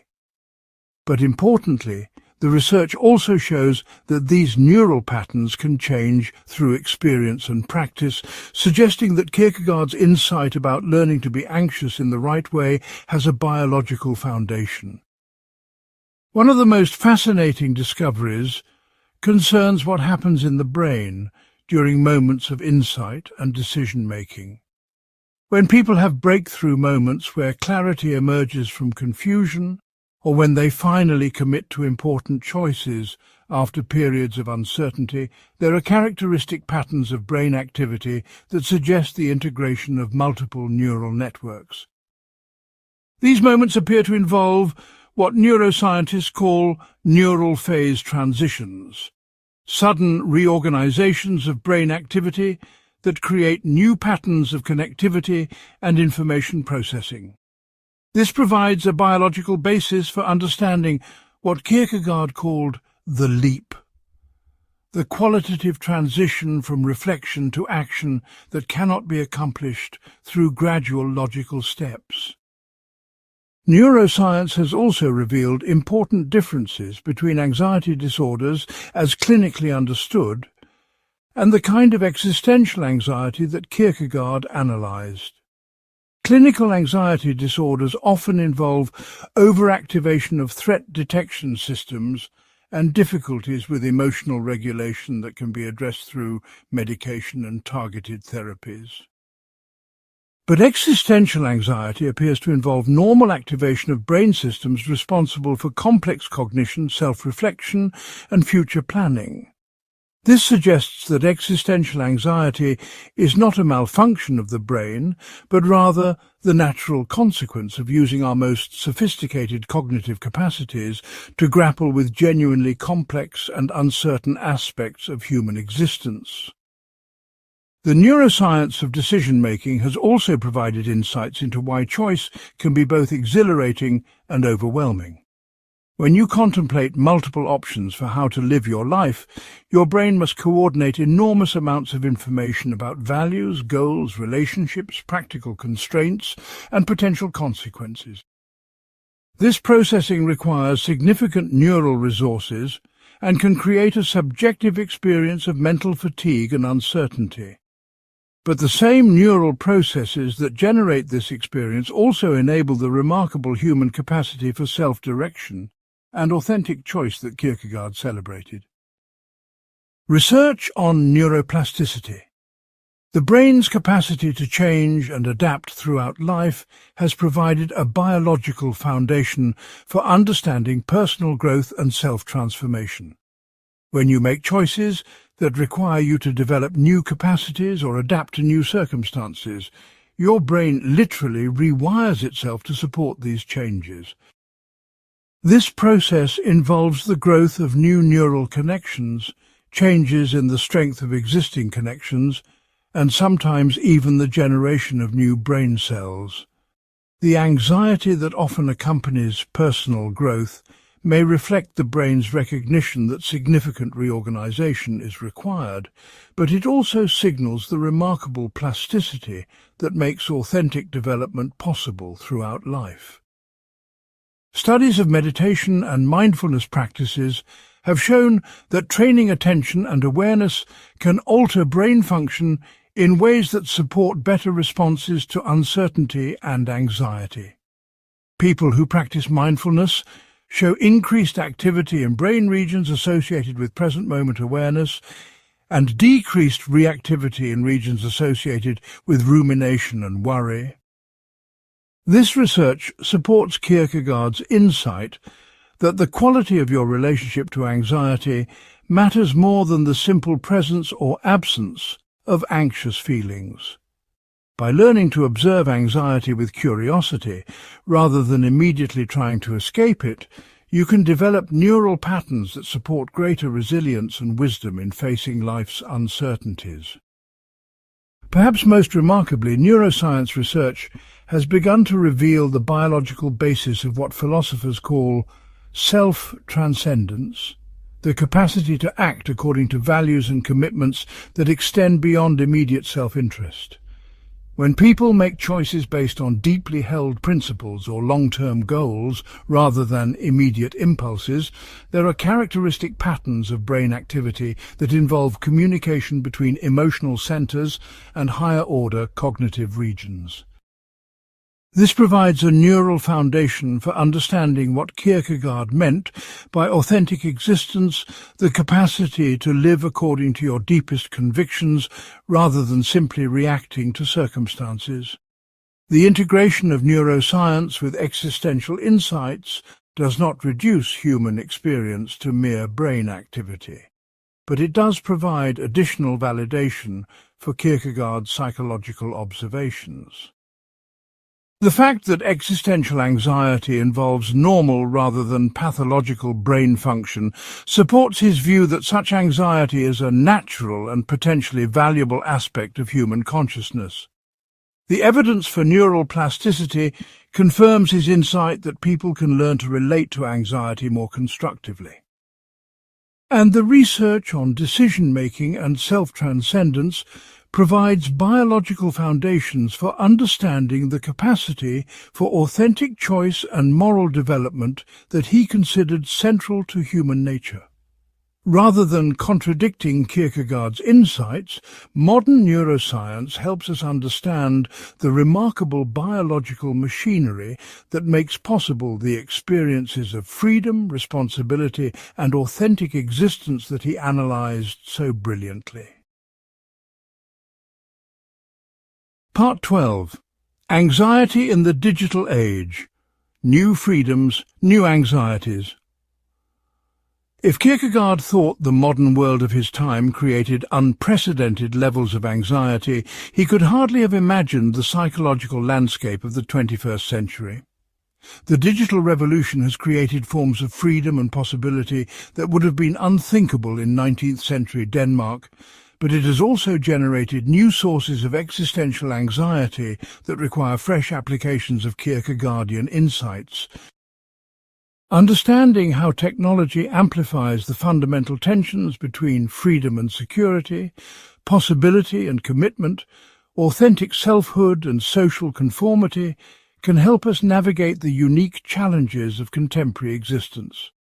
The Internet has created what we might call the anxiety of infinite possibility. Previous generations had relatively limited information about career options, potential romantic partners, places to live, or ways to spend their time. While this limitation could feel constraining, it also provided a kind of security by naturally narrowing the scope of choices that needed to be made. Today, a young person can research thousands of career paths, connect with potential partners from around the world, and access more information about possible life directions than any previous generation in human history. This expansion of possibility is genuinely liberating in many ways, but it also creates what Kierkegaard would recognize as a form of anxiety that comes from confronting the sheer scope of human freedom. Social media platforms have created entirely new arenas for the performance of identity and the comparison of lives. Where previous generations might have compared themselves primarily to neighbours and local community members, people today are constantly exposed to curated versions of lives from around the world. This creates what we might call comparison anxiety, a form of existential unease that arises from the recognition that you could potentially be living any number of different lives that appear more exciting, successful or fulfilling than your current reality. The anxiety here is not just about missing out on specific opportunities, but about the deeper question of whether you're making the right choices about who to become and how to live. The speed and connectivity of digital communication have also created new forms of what Kierkegaard called the anxiety of being observed. When every conversation can be screenshotted, every opinion can be publicly shared, and every mistake can be permanently recorded, the sense of being constantly watched and judged intensifies the self-consciousness that Kierkegaard identified as both the source of human greatness and human suffering. This heightened visibility can make authentic self-expression more difficult, because the stakes of being genuinely yourself feel higher when your authenticity might be subject to public scrutiny by unlimited numbers of strangers. The digital age has also complicated the relationship between authentic selfhood and social connection. Online platforms allow people to connect with others who share their interests and values in ways that were impossible before the internet, creating opportunities for more authentic relationships and communities. But these same platforms often reward performance and image management over genuine vulnerability and growth. The result can be a kind of authenticity anxiety, where people feel pressure to be genuine while simultaneously crafting their online presence for maximum social approval. This creates the exhausting double bind of trying to be authentic in contexts that reward careful self-curation. Information overload has created what we might call knowledge anxiety, a form of existential unease that comes from having access to more information than any individual can possibly process or integrate. Previous generations might have struggled with limited access to information, but today's challenge is often the opposite: how to make wise decisions when you have access to unlimited information that often contradicts itself and changes rapidly. This creates a particular form of the anxiety that Kierkegaard associated with choice, not just the difficulty of choosing among options, but the difficulty of even determining what the options are when the information landscape is constantly shifting. The speed of technological change has also created obsolescence anxiety, the fear that your skills, knowledge, or way of life might become irrelevant faster than you can adapt.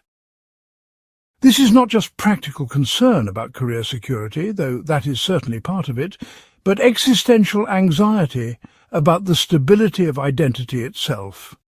When the economic, social and technological foundations of life change rapidly, it becomes harder to develop the kind of stable sense of self that allows for long-term commitments and authentic relationships. People may feel anxious not just about what choices to make, but about whether any choices they make will remain relevant long enough to provide meaning and direction. Yet the digital age has also created new opportunities for the kind of authentic existence that Kierkegaard advocated. Technology can be used to facilitate deeper self-reflection through journaling apps, meditation programs, and online communities focused on personal growth and meaningful living. It can connect people with mentors, teachers, and like-minded communities that support authentic development. It can provide access to educational resources, creative tools, and platforms for expression that allow people to explore and develop their authentic interests and capabilities. The key insight from Kierkegaard's perspective is that technology itself is neither good nor bad for authentic existence, but the way we choose to use it can either support or undermine our capacity for genuine selfhood. The challenge of living authentically in the digital age requires what we might call digital wisdom, the capacity to use technology in ways that support rather than undermine your deepest values and commitments. This means learning to recognize when online activities are genuinely enriching your life and when they are serving as distractions from the hard work of authentic existence. It means developing the capacity to maintain real relationships and genuine commitments despite the constant availability of alternatives and distractions. It means learning to tolerate the anxiety that comes with missing out on some possibilities in order to commit fully to the possibilities you choose to pursue. Perhaps most importantly, the digital age requires new applications of Kierkegaard's insight about learning to be anxious in the right way. The anxiety that comes from confronting unlimited possibilities, constant comparison opportunities, and rapid change can either paralyze us into endless browsing and option evaluating, or it can motivate us to make more conscious and intentional choices about how we want to live.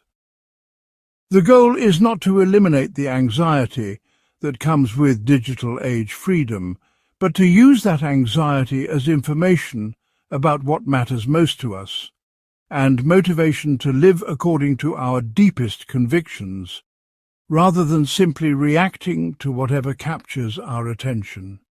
In this sense, the digital age offers both unprecedented challenges and unprecedented opportunities for the kind of authentic existence that Kierkegaard believed was the highest human calling.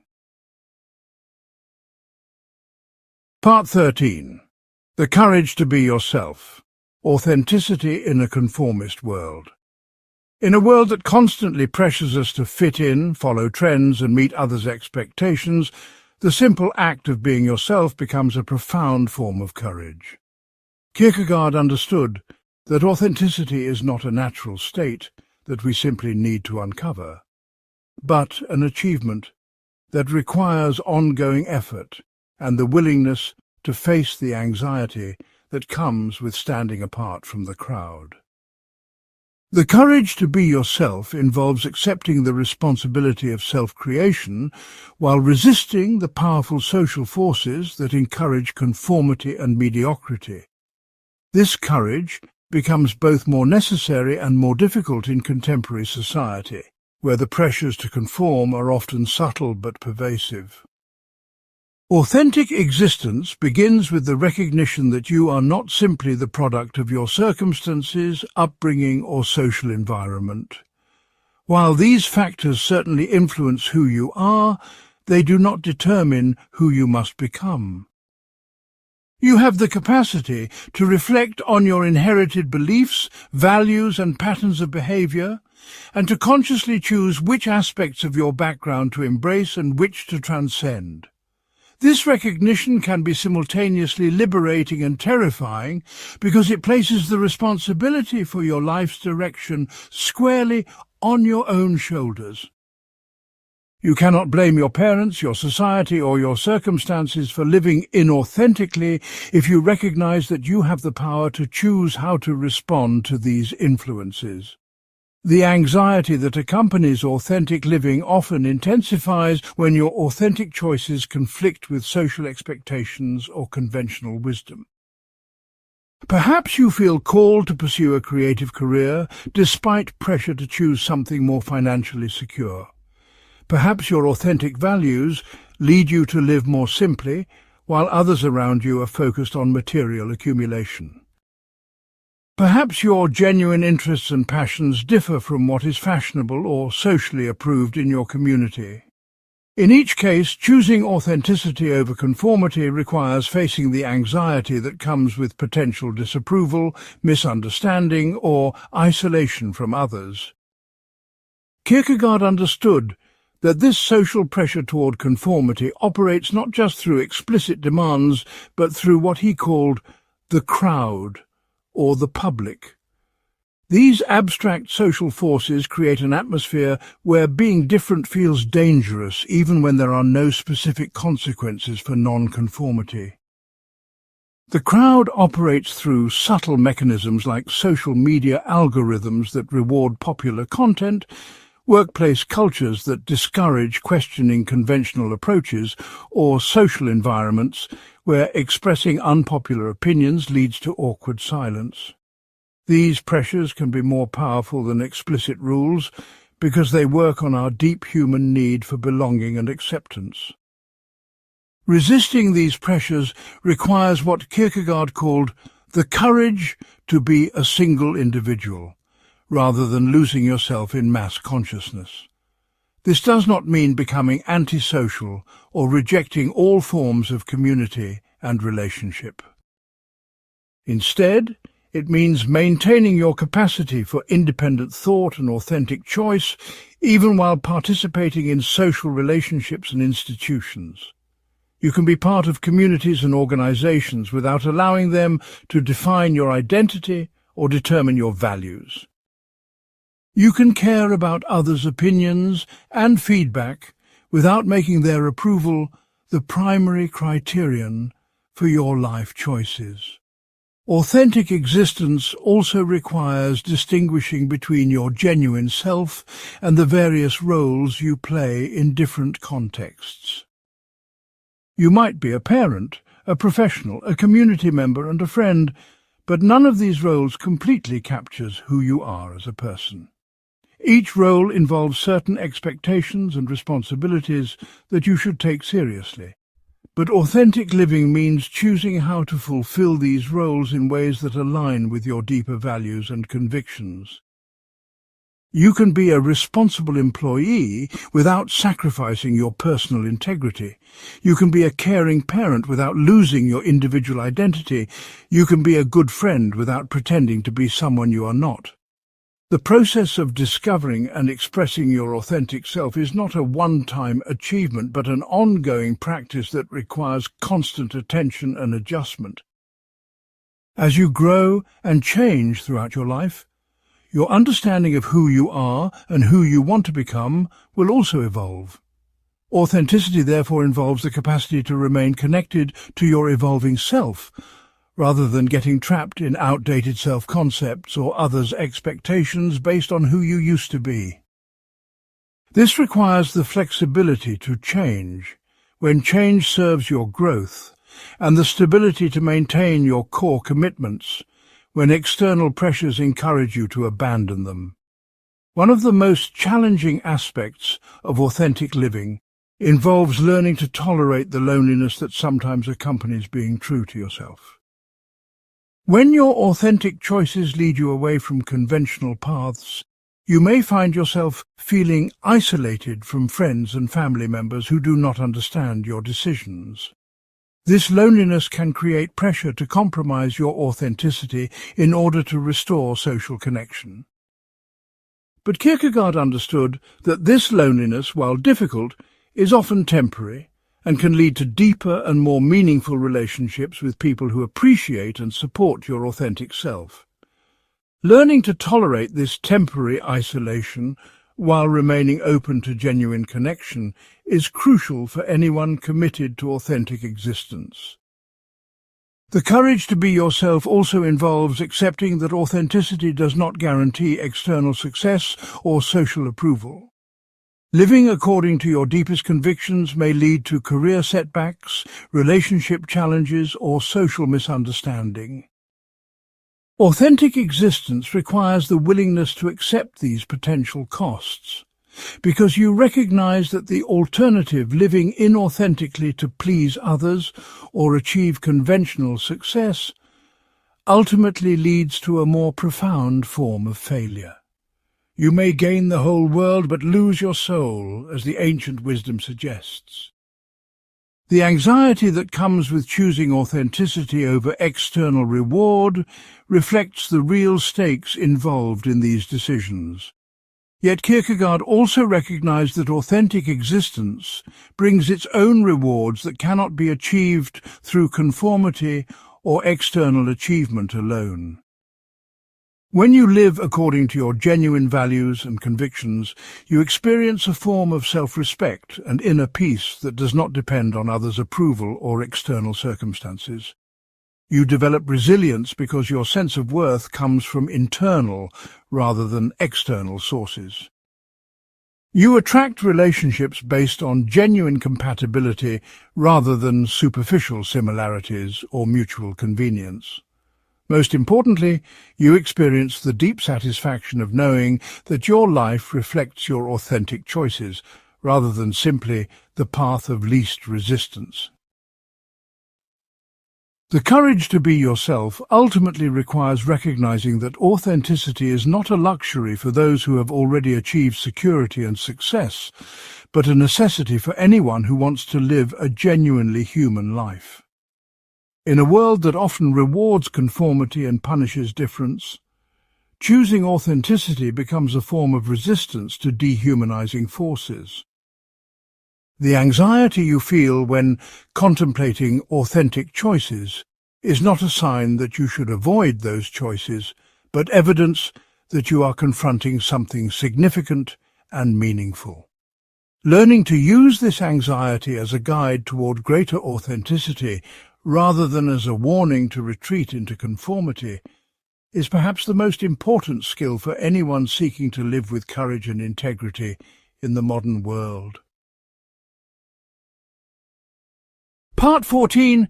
Anxiety and Creativity. The Artist's Confrontation with Freedom.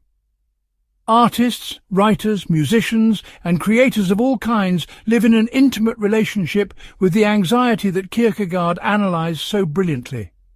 Every blank canvas, empty page, or silent instrument represents a confrontation with pure possibility and the dizzying freedom to create something that has never existed before.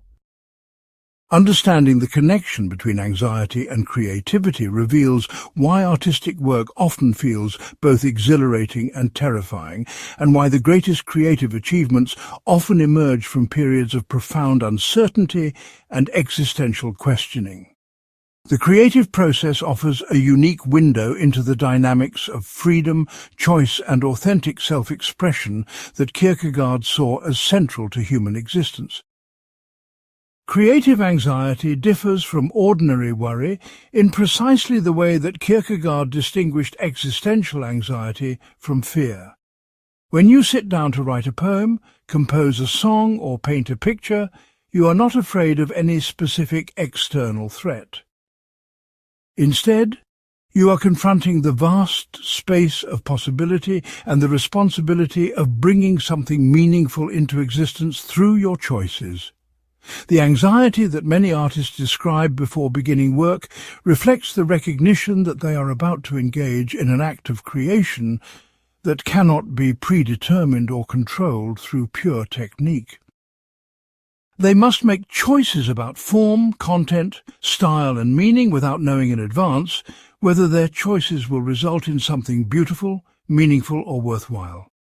This creative anxiety intensifies because artistic work involves expressing something essential about yourself through your creations. Unlike following a predetermined recipe or solving a mathematical problem, creative work requires you to draw on your own experiences, perspectives, and vision in ways that reveal who you are. When you create something and share it with others, you are making yourself vulnerable to judgment, not just about your technical skills, but about your inner life and authentic self. The anxiety that accompanies this vulnerability reflects the same tension between authenticity and social approval that Kierkegaard identified as central to human existence. Many artists describe experiencing what they call the blank page syndrome, or writer's block, forms of creative paralysis that often arise from confronting the sheer scope of possibilities available in any creative project. From a Kierkegaardian perspective, these experiences reflect the overwhelming nature of creative freedom, rather than simple lack of inspiration or technique. When you face unlimited possibilities for what you could create, the very richness of options can become paralyzing rather than liberating. Learning to work creatively requires developing the capacity to make choices and commit to specific directions despite uncertainty about whether those choices are optimal. This mirrors the broader challenge of living authentically, learning to act decisively despite incomplete knowledge and uncertain outcomes. The relationship between anxiety and creativity also explains why many artists find that their best work emerges during periods of personal struggle or existential questioning. When life feels settled and secure, there may be less motivation to engage in the difficult work of creative exploration and self-expression.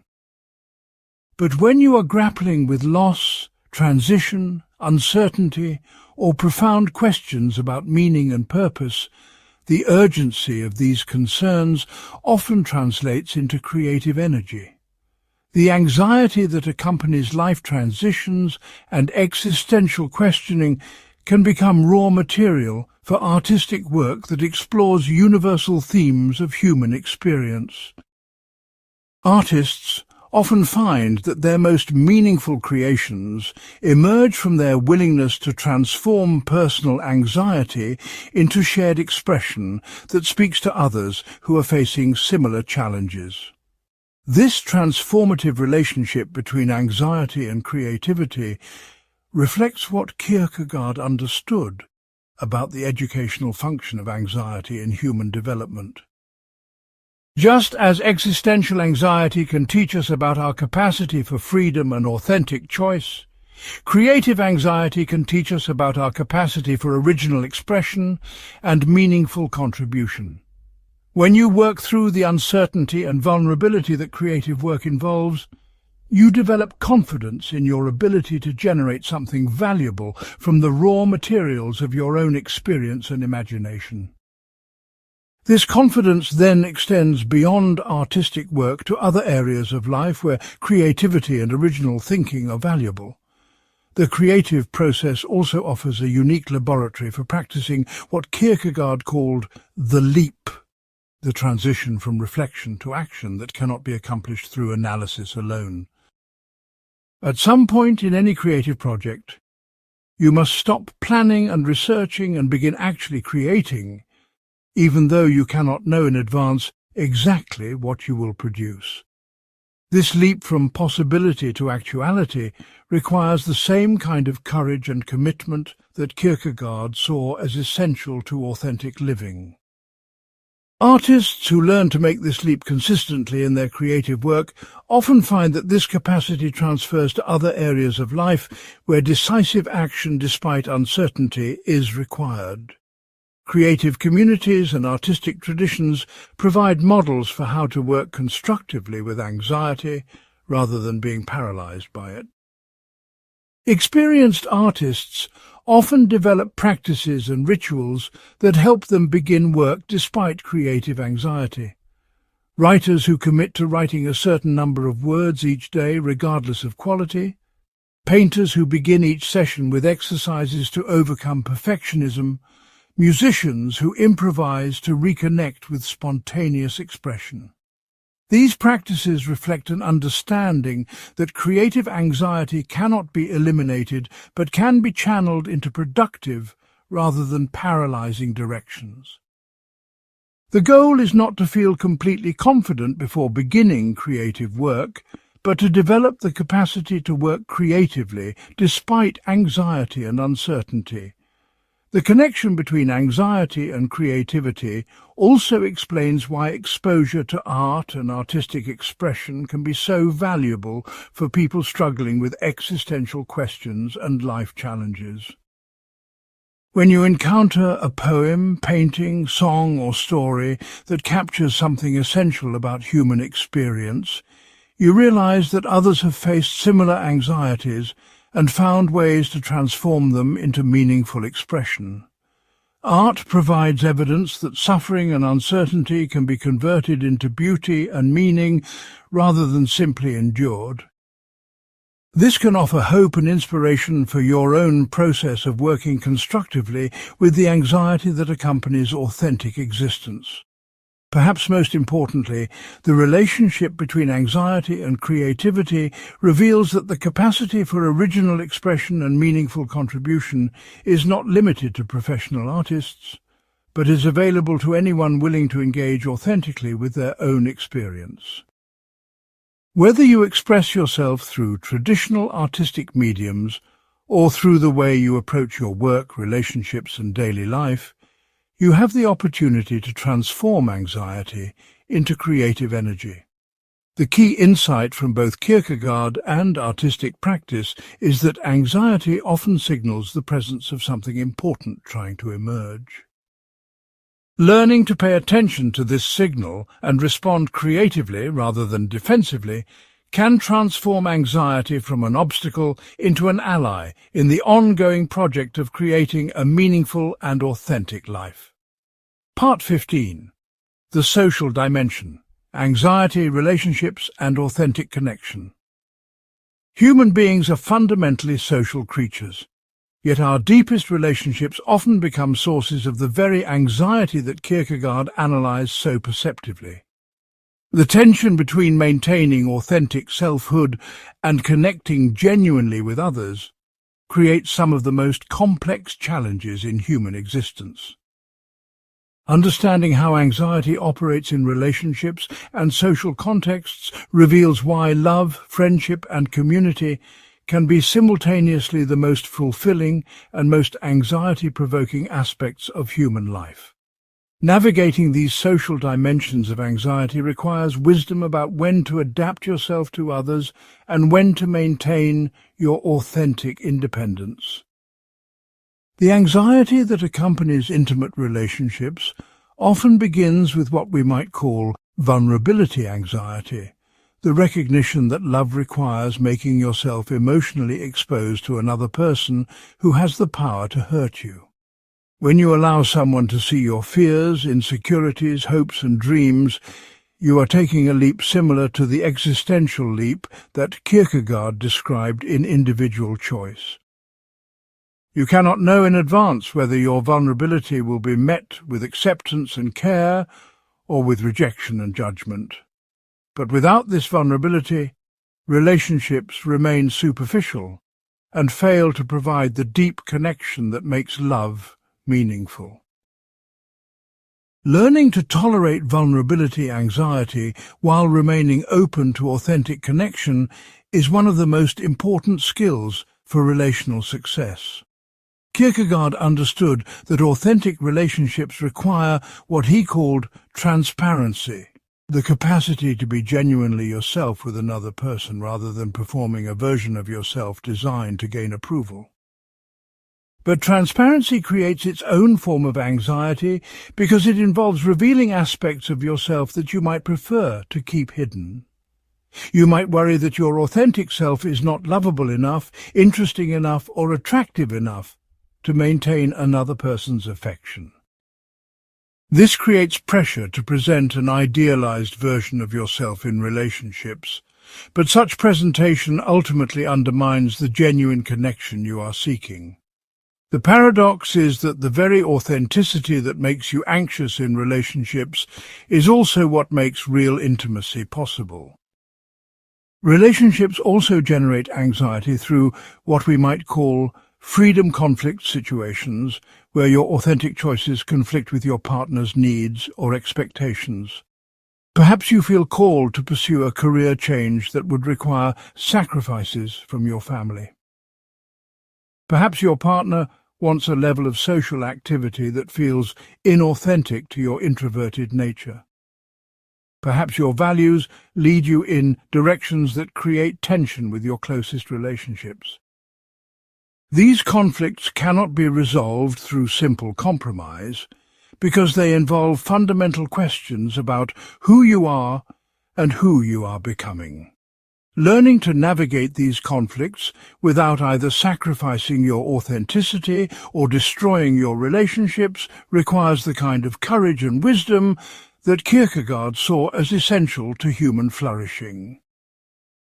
The social context of modern life creates additional layers of relational anxiety through what we might call performance pressure. Social media and digital communication often encourage presenting curated versions of your relationships rather than their complex reality. This can create anxiety about whether your actual relationships measure up to the idealized versions you see others presenting online. It can also create pressure to document and share your relational experiences in ways that transform private moments into public performances. The anxiety that results from this constant performance reflects the tension between authentic connection and social approval that Kierkegaard identified as central to modern existence. Friendship presents its own unique forms of social anxiety, particularly around questions of loyalty, authenticity, and mutual growth. True friendship requires supporting others' authentic development even when their growth leads them in directions that differ from your own path.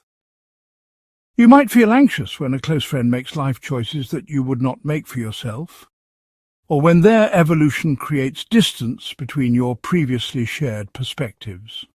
Learning to maintain authentic friendship through these changes requires the capacity to love others for who they are becoming rather than trying to keep them as who they were when your friendship began. This reflects the same challenge that exists in romantic relationships, balancing acceptance and growth, stability and change.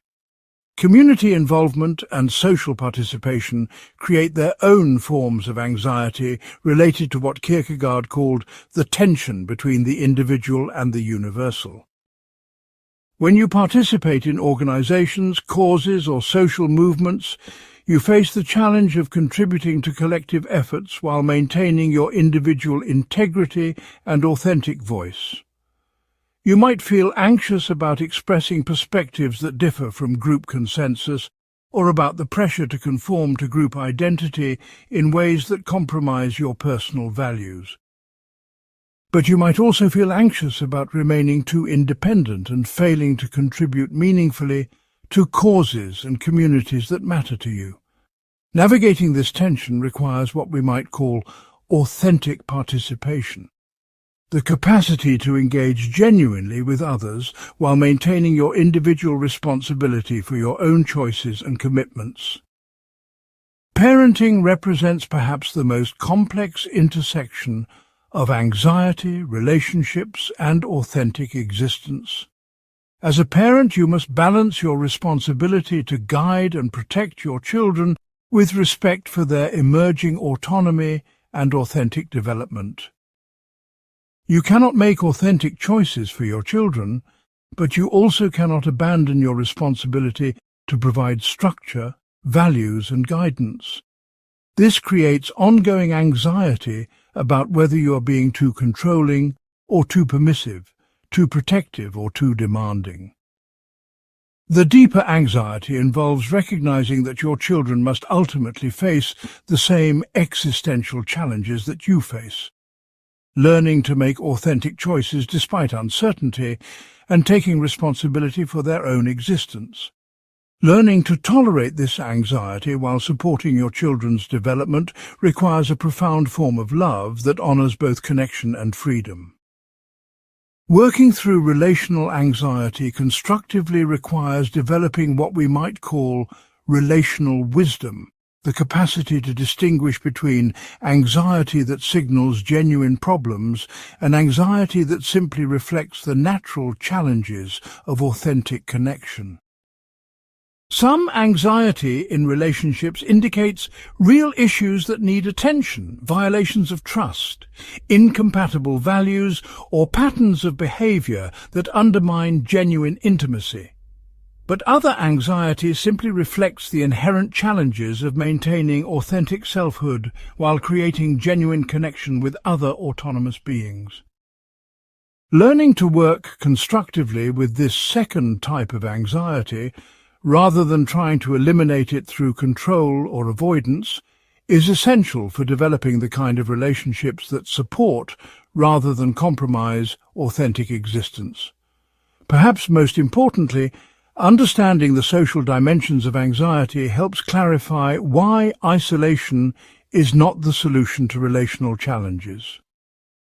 While solitude is necessary for self-reflection and authentic development, human beings need relationship and community to fully realize their potential for growth and meaning. The goal is not to avoid the anxiety that comes with genuine connection, but to learn to work with that anxiety in ways that deepen rather than compromise both authenticity and intimacy. This requires the recognition that the best relationships are those that support each person's authentic development, rather than requiring them to sacrifice their individuality for the sake of connection. When relationships operate in this way, the anxiety that they generate becomes a source of growth and deepening rather than a threat to be eliminated. Part 16. Teaching and Learning in the Age of Anxiety. Educational Implications. Every teacher who has stood before a classroom full of students has experienced a particular form of anxiety that reflects some of the deepest challenges in human development. How do you help young people learn to think for themselves while providing them with the knowledge and guidance they need? How do you prepare them for a world of uncertainty and change while giving them confidence in their ability to navigate that uncertainty? Kierkegaard's insights about anxiety and authentic existence have profound implications for education, suggesting that the goal of learning should not be the elimination of uncertainty, but the development of wisdom for living creatively with uncertainty. Traditional educational approaches often try to reduce student anxiety by providing clear rules, definite answers, and predictable paths to success. While structure and guidance are certainly important, Kierkegaard's analysis suggests that this approach may inadvertently prepare students for a world that does not exist. A world where important questions have clear answers and where following predetermined formulas guarantees success. Real life requires the capacity to make good decisions despite incomplete information, to adapt to changing circumstances, and to take responsibility for choices that may not work out as planned. These capacities can only be developed by gradually increasing students' exposure to authentic challenges that require them to think independently and take responsibility for their own learning. The anxiety that students often experience when facing open-ended projects, complex problems, or questions that do not have single correct answers reflects their confrontation with the kind of freedom that Kierkegaard analyzed.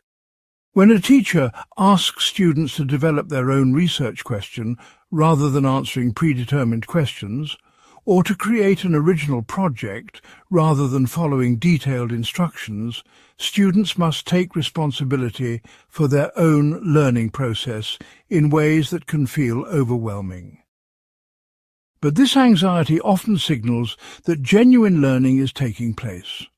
Learning that involves developing the capacity for independent thought and authentic engagement rather than simply mastering predetermined content.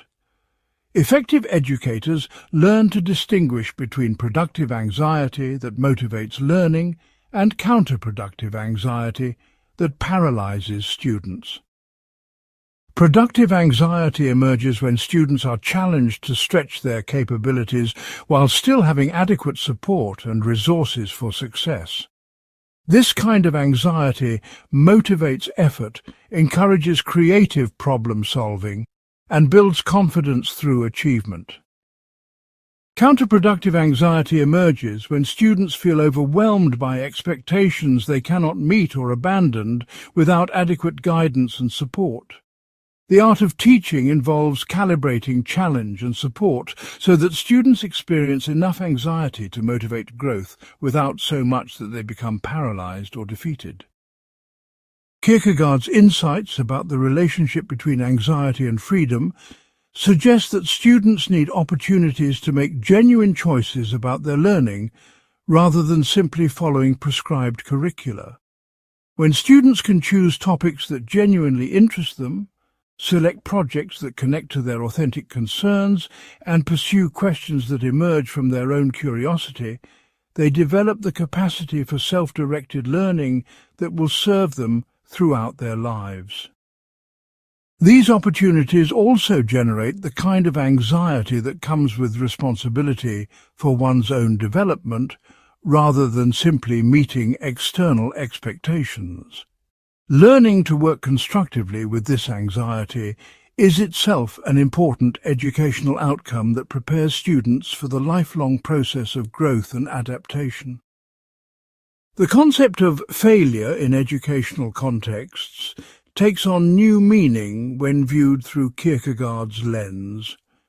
Traditional education often treats mistakes and failed attempts as problems to be minimized rather than as valuable sources of learning.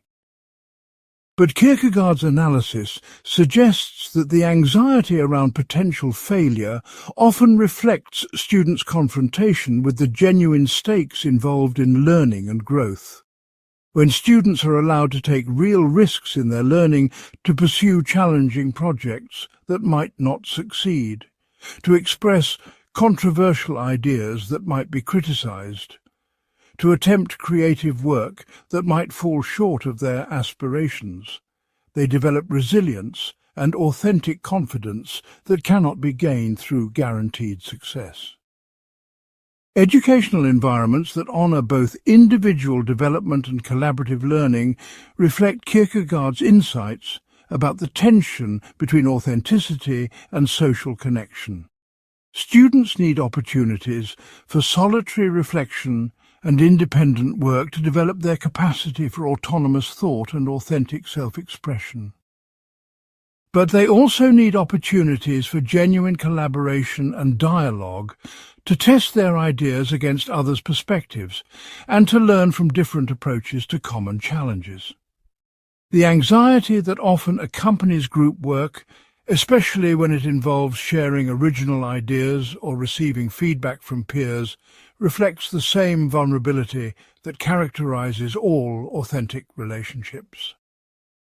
Learning to work constructively with this anxiety prepares students for the lifelong challenge of maintaining authentic individuality while contributing meaningfully to communities and collaborative efforts.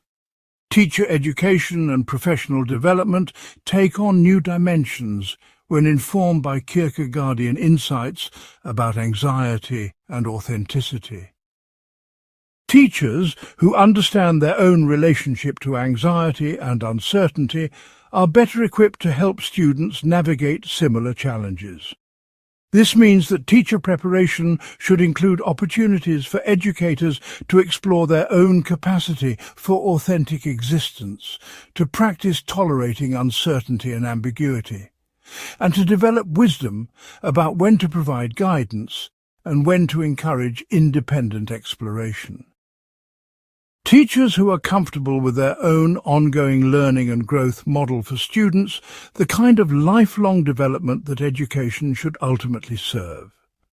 Assessment and evaluation practices require fundamental reconsideration when viewed through the lens of existential development. While measuring specific knowledge and skills remains important, education that takes anxiety and authenticity seriously must also find ways to assess students' capacity for independent thinking, creative problem-solving, and responsible decision-making. This might involve portfolio approaches that document growth over time, self-assessment practices that encourage reflection on learning processes, and performance-based assessments that require students to apply their learning to novel and complex situations. The goal is to help students develop internal standards for evaluating their own work and progress rather than depending entirely on external validation. Perhaps most importantly, educational approaches informed by Kierkegaard's insights recognize that the ultimate goal of learning is not the accumulation of information, but the development of wisdom for living authentically in an uncertain and changing world. This means helping students develop capacities for critical thinking, creative expression, ethical reasoning, and collaborative problem-solving that will serve them regardless of specific career paths or life circumstances. It means teaching them to see anxiety not as a sign of failure, but as a natural companion on the journey of growth and learning. Most importantly, it means modeling for students that education is not a preparation for life, but a way of engaging fully with life as it actually is. Complex, uncertain, challenging, and full of possibilities for meaningful contribution and authentic existence. Part 17. Cultural and Historical Perspectives, Anxiety Across Time and Place. Anxiety, while universal to human experience, manifests differently across cultures and historical periods, revealing how social context shapes our relationship to freedom, choice, and authentic existence. Kierkegaard's analysis of anxiety emerged from his particular time and place, 19th century Denmark undergoing rapid modernization. But his insights can help us understand how different societies create different forms of existential challenge and possibility. Examining anxiety through cultural and historical lenses reveals both the universal aspects of human freedom and the particular ways that social conditions can either support or undermine authentic existence. In traditional societies with stable social roles, clear hierarchies, and widely shared religious or cultural narratives, the anxiety that Kierkegaard described might be less prominent in daily experience. When your role in life is largely determined by birth, when community traditions provide clear guidance for most decisions, and when shared beliefs offer ready-made answers to questions about meaning and purpose, there may be less confrontation with the dizzying scope of individual freedom.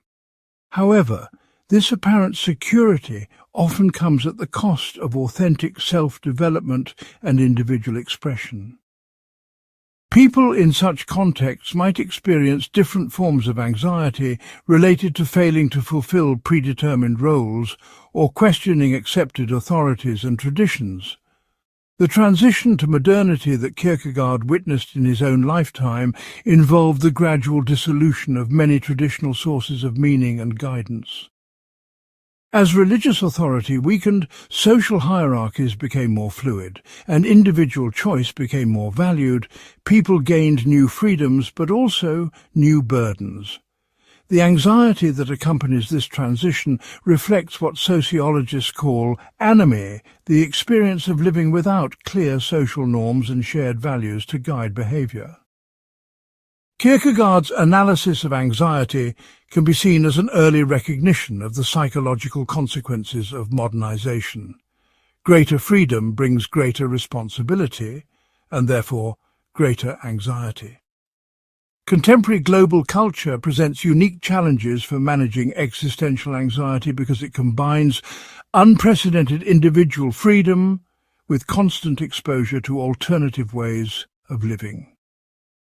Social media and global communication make people aware of lifestyle options, career possibilities, and life philosophies from around the world, creating what we might call cosmopolitan anxiety about whether they are making the best possible choices given the vast array of alternatives. Traditional cultures might have provided the security of limited options, but contemporary culture often provides the anxiety of unlimited options. This creates new demands for the kind of wisdom that Kierkegaard advocated, learning to make authentic choices despite uncertainty and the constant availability of alternatives. Different cultural attitudes toward individualism and collectivism also shape how anxiety manifests and how it can be addressed constructively. Cultures that emphasize individual achievement and personal responsibility might create more of the individual anxiety that Kierkegaard analyzed, but they might also provide more support for authentic self-development. Cultures that emphasize social harmony and collective identity might create less individual anxiety, but more anxiety about maintaining social relationships and meeting group expectations. Understanding these cultural variations can help people recognize that their particular forms of anxiety reflect not just personal characteristics, but also the social context in which they are embedded. Economic systems and social structures create different forms of existential anxiety, depending on how they balance security and freedom. Highly regulated societies with extensive social safety nets might reduce anxiety about basic survival, but increase anxiety about individual expression and authentic choice. Highly competitive societies with minimal social support might increase anxiety about survival and success, but provide more opportunities for individual self-determination. Neither extreme is optimal for human flourishing. The challenge is creating social conditions that provide adequate security while preserving meaningful opportunities for authentic existence. Religious and spiritual traditions offer different frameworks for understanding and working with anxiety, some of which align closely with Kierkegaardian insights, while others take very different approaches. Some traditions emphasize surrendering individual will to divine authority as a way of finding peace, which might reduce certain forms of anxiety but could also inhibit authentic self-development. Other traditions emphasize individual spiritual development and direct experience of ultimate reality, which might increase short-term anxiety but support long-term growth and authentic existence. Understanding these different approaches can help individuals find spiritual resources that support rather than undermine their capacity for authentic living. The pace of social and technological change in contemporary society creates what we might call historical anxiety about the relevance and stability of any particular way of life. Previous generations could assume that the knowledge, skills and values that served them well would also serve their children. But today's rapid change makes such assumptions problematic. This creates anxiety, not just about personal choices, but about the foundations of choice itself. What values should guide decisions when traditional authorities are questioned and when the future is increasingly unpredictable? Kierkegaard's emphasis on individual responsibility and authentic choice becomes particularly relevant in contexts where external authorities provide less reliable guidance. Cross-cultural psychology research has revealed both universal and culture-specific aspects of anxiety and mental health, supporting Kierkegaard's insight that anxiety reflects fundamental aspects of human nature, while also showing how social context shapes its expression. Studies show that all cultures recognize some form of anxiety-related distress, but the specific symptoms, triggers and coping strategies vary significantly across societies. This suggests that while the capacity for anxiety reflects universal aspects of human consciousness, the particular forms it takes depend heavily on social and cultural factors. Understanding this interaction between universal and particular aspects of anxiety can help individuals and societies develop more effective approaches to supporting human flourishing. Perhaps most importantly, examining anxiety across cultures and historical periods reveals that there is no single correct way to organize society to minimize anxiety while maximizing authentic existence. Every social arrangement involves trade-offs between security and freedom, individual expression and social cohesion, tradition and innovation. The goal is not to eliminate anxiety, which would be impossible for conscious, free beings, but to create social conditions that support people in working constructively with anxiety rather than being overwhelmed by it. This requires ongoing attention to how social institutions, cultural values, and economic arrangements either support or undermine the capacity for authentic existence that Kierkegaard saw as the highest human calling. By understanding anxiety as a universal aspect of human consciousness that manifests differently in different contexts, we can work toward creating societies that honor both individual authenticity and collective flourishing. Part 18. The Paradox of Growth: Why Development Requires Discomfort. One of the most counterintuitive insights to emerge from Kierkegaard's analysis of anxiety is that psychological and spiritual growth necessarily involves discomfort, uncertainty, and the willingness to tolerate temporary distress for the sake of long-term development. This paradox challenges our natural tendency to seek comfort and avoid pain, suggesting instead that the very experiences we most want to avoid may be essential for becoming who we are capable of becoming. Understanding this paradox can transform how we approach personal development, relationships, and life challenges, turning obstacles into opportunities and anxiety into a guide for growth. The paradox begins with the recognition that growth always involves moving from the known to the unknown, from familiar competence to temporary incompetence, from the security of current limitations to the uncertainty of expanded possibilities. When you learn a new skill, whether it is playing an instrument, speaking a foreign language, or developing emotional intelligence, you must necessarily go through a period where you are worse at the new thing than you were at your old ways of functioning. This temporary incompetence creates anxiety because it threatens your sense of self-efficacy and exposes you to potential failure or embarrassment. But without tolerating this discomfort, you cannot access new capacities and possibilities for development. The same dynamic operates in psychological and spiritual growth. When you recognize patterns in your life that no longer serve you, whether they involve relationships, career choices, or personal habits, you face the anxiety of giving up familiar ways of being for unknown alternatives.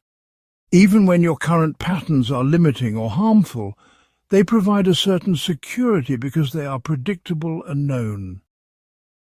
The prospect of change, even positive change, creates anxiety because it requires letting go of your current identity and taking on the uncertainty of becoming someone new. This is why people often resist growth even when they consciously want to change. The anxiety of transformation can feel more threatening than the dissatisfaction of remaining stuck. Kierkegaard's insight about learning to be anxious in the right way becomes crucial for navigating this growth paradox. The anxiety that accompanies growth opportunities is not a signal to retreat, but information about the significance of the step you are considering. When you feel anxious about taking on a new challenge, expressing a difficult truth, or making a change that would require you to expand your capabilities, that anxiety often indicates that you are approaching something important for your development. Learning to interpret anxiety as a guide rather than a warning can help you move toward growth rather than away from it. The discomfort of growth also involves what psychologists call cognitive dissonance, the mental tension that arises when new information or experiences conflict with existing beliefs or self-concepts. When you encounter perspectives that challenge your worldview, feedback that contradicts your self-image, or experiences that do not fit your expectations, you face the choice between maintaining your current understanding and expanding to accommodate new information. The anxiety that accompanies this choice reflects the genuine difficulty of transforming your mental frameworks rather than simply adding new information to existing categories. But this transformation is essential for growth because it allows you to develop more accurate and comprehensive understanding of yourself and your world. Relationship growth provides particularly clear examples of the growth paradox.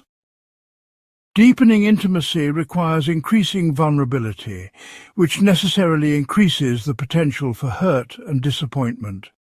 Developing more authentic relationships often means having difficult conversations, setting boundaries, or expressing needs that might not be well received. Expanding your capacity for love often involves facing your own limitations, fears, and defensive patterns that have previously protected you from relational risk.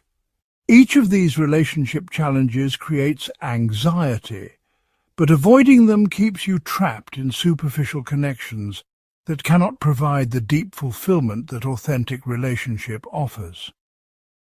The growth paradox also explains why many therapeutic approaches emphasize the importance of sitting with difficult emotions rather than immediately trying to fix or eliminate them. When you feel anxious, depressed, angry, or afraid, your natural impulse is often to escape these feelings as quickly as possible through distraction, substances, or compulsive activities. But these emotions often contain important information about your needs, values, and areas where growth is needed. Learning to tolerate emotional discomfort long enough to understand what it is teaching you can lead to insights and changes that eliminate the underlying causes of distress rather than just providing temporary relief from symptoms. Physical fitness provides a useful analogy for understanding the growth paradox in other areas of life. Building strength and endurance requires progressively challenging your muscles beyond their current capacity, which necessarily involves temporary discomfort and fatigue. If you only exercise at levels that feel completely comfortable, you will not develop new capabilities. But if you push too hard too fast, you risk injury and setbacks. The art of physical development involves finding the optimal level of challenge that promotes growth without causing harm. The same principle applies to psychological and spiritual development. You need enough challenge to stimulate growth, but enough support and recovery to integrate new capabilities without becoming overwhelmed. Understanding the growth paradox also helps explain why periods of crisis and difficulty often become turning points for positive development. When life circumstances force you to confront limitations in your current ways of thinking and functioning, you may develop new capacities that would not have emerged under comfortable conditions. This does not mean that suffering is inherently valuable, but it does suggest that how you respond to unavoidable difficulties can determine whether they become sources of breakdown or breakthrough. The anxiety that accompanies crisis often reflects your recognition that fundamental change may be required, and learning to work with this anxiety constructively can transform challenging periods into opportunities for significant growth.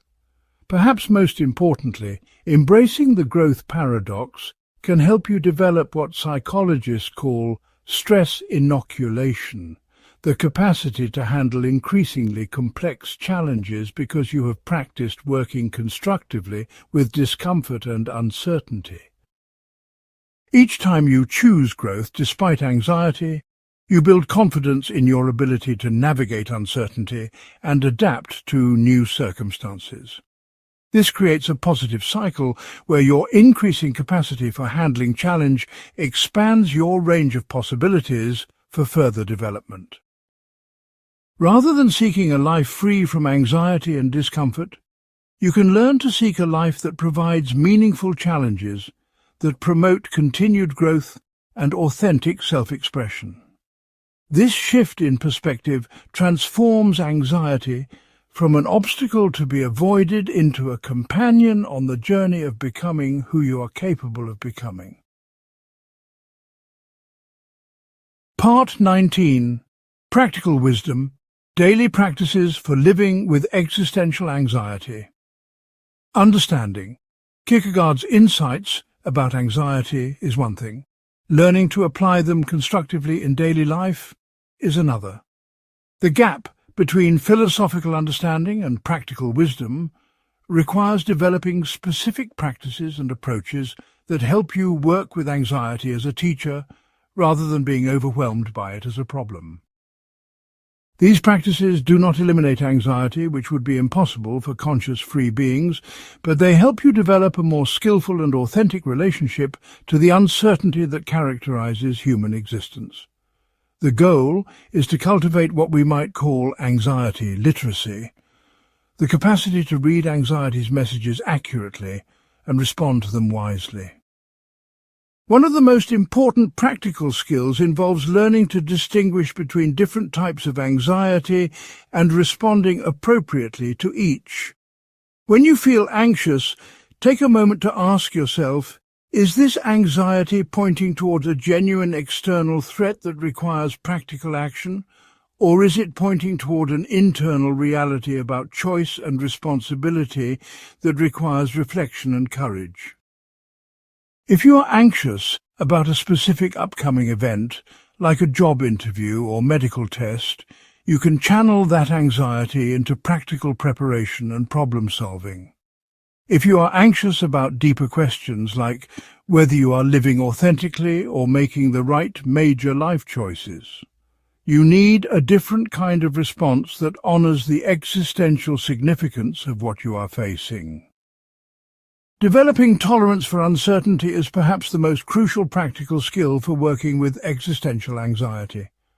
This involves practicing making decisions and commitments despite incomplete information rather than demanding certainty before you act. Start with small decisions where the stakes are relatively low.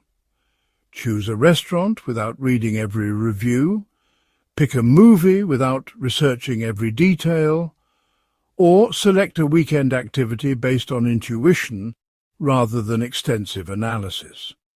As you build confidence in your ability to make good enough decisions without perfect information, you can gradually apply this capacity to more significant choices. The goal is not to become reckless, but to develop comfort with the level of uncertainty that accompanies all meaningful human choices. Creating regular practices for self-reflection helps you stay connected to your authentic values and priorities rather than getting swept along by external pressures and expectations. This might involve daily journaling, where you explore your thoughts and feelings without trying to solve problems immediately. Weekly reviews, where you assess whether your recent choices align with your deeper values, or monthly periods of deeper reflection, where you consider whether your life direction feels authentic and meaningful. The key is developing the habit of checking in with yourself regularly rather than only reflecting during times of crisis or major decision-making. This ongoing self-awareness helps you recognize when anxiety is signaling a need for course correction before problems become overwhelming. Learning to sit with difficult emotions without immediately trying to escape or fix them is another essential practice. When you feel anxious, try setting aside a specific period of time, perhaps 10 or 15 minutes, to simply observe the anxiety without judgment or problem solving. Notice how it feels in your body, what thoughts accompany it, and what it might be trying to tell you about your current situation or upcoming choices.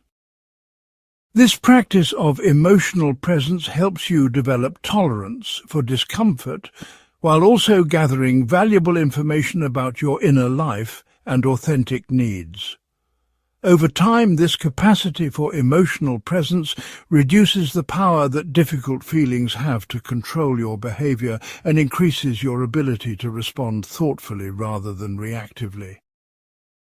Developing what philosophers call existential courage requires practicing taking action despite anxiety rather than waiting for anxiety to disappear before you act. Identify areas in your life where you have been avoiding important choices or actions because they feel too uncertain or risky. Start with relatively small steps toward authentic living.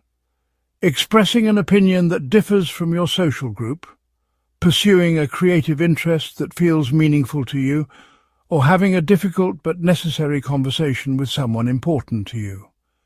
Each time you act authentically, despite anxiety, you build confidence in your capacity to handle uncertainty and take responsibility for your own existence. This creates positive momentum that makes larger acts of existential courage feel more possible over time. Building supportive relationships that honor both authenticity and connection is crucial for navigating existential anxiety in sustainable ways. Seek out friends, mentors, or therapeutic relationships with people who can support your authentic development rather than pressuring you to conform to their expectations. Practice being genuinely yourself in relationships, sharing your real thoughts and feelings rather than performing versions of yourself designed to gain approval. Learn to offer the same kind of authentic support to others, honoring their autonomous development rather than trying to control or fix their choices. Relationships that support authentic existence provide both encouragement for growth and comfort during difficult periods of transition and uncertainty. Cultivating what we might call philosophical perspective helps you see your personal struggles in the broader context of universal human challenges. Reading literature, philosophy and psychology that explores themes of meaning, choice and authentic existence can help you recognize that your anxiety and uncertainty are part of the human condition rather than personal failures. Engaging with wisdom traditions from different cultures and historical periods can provide frameworks for understanding your experience and inspiration for working constructively with life's challenges. This broader perspective can reduce the isolation that often accompanies anxiety and provide hope that others have found ways to live meaningfully despite uncertainty. Developing practical skills for decision-making under uncertainty helps you take constructive action even when you cannot predict outcomes with certainty. This might involve learning to gather sufficient but not excessive information before making choices, practicing the art of good enough decisions rather than demanding perfection, and developing contingency plans that allow you to adapt when initial choices do not work out as expected.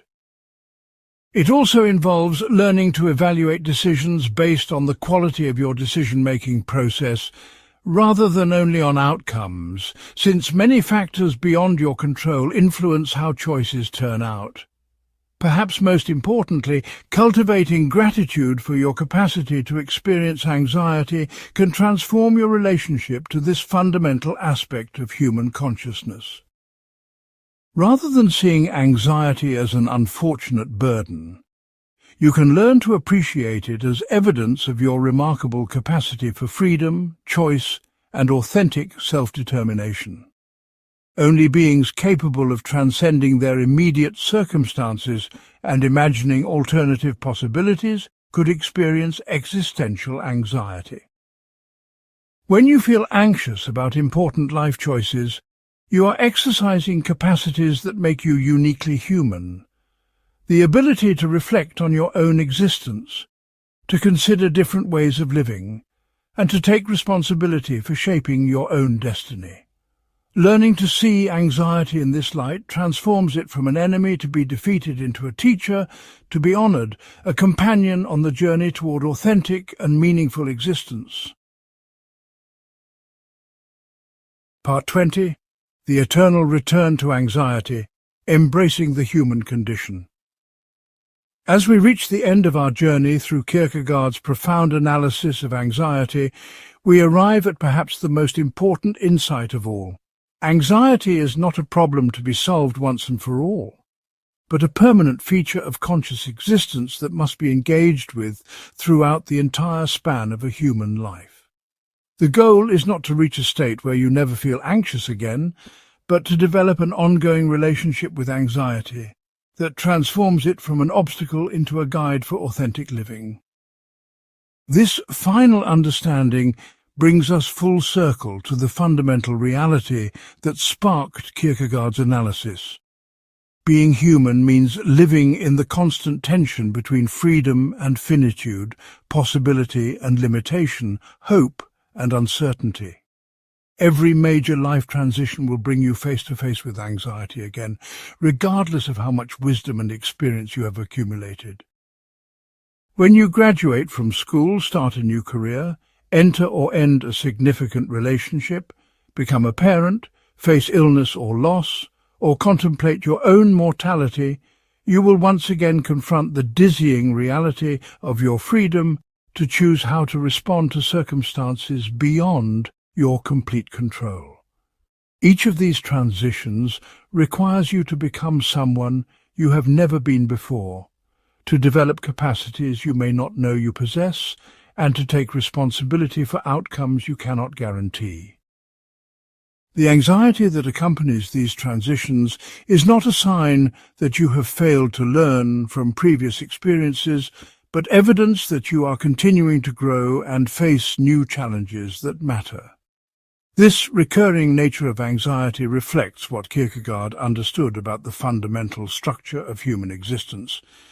We are beings suspended between the finite and the infinite, always in the process of becoming rather than simply being. Unlike animals that live according to instinct, or angels that would live according to perfect knowledge, human beings must navigate the complex terrain between determinism and freedom, between what is given and what is possible. This position brings both tremendous privilege and tremendous responsibility. We can shape our existence in ways that other creatures cannot, but we must do so without certainty about the ultimate meaning or outcome of our choices.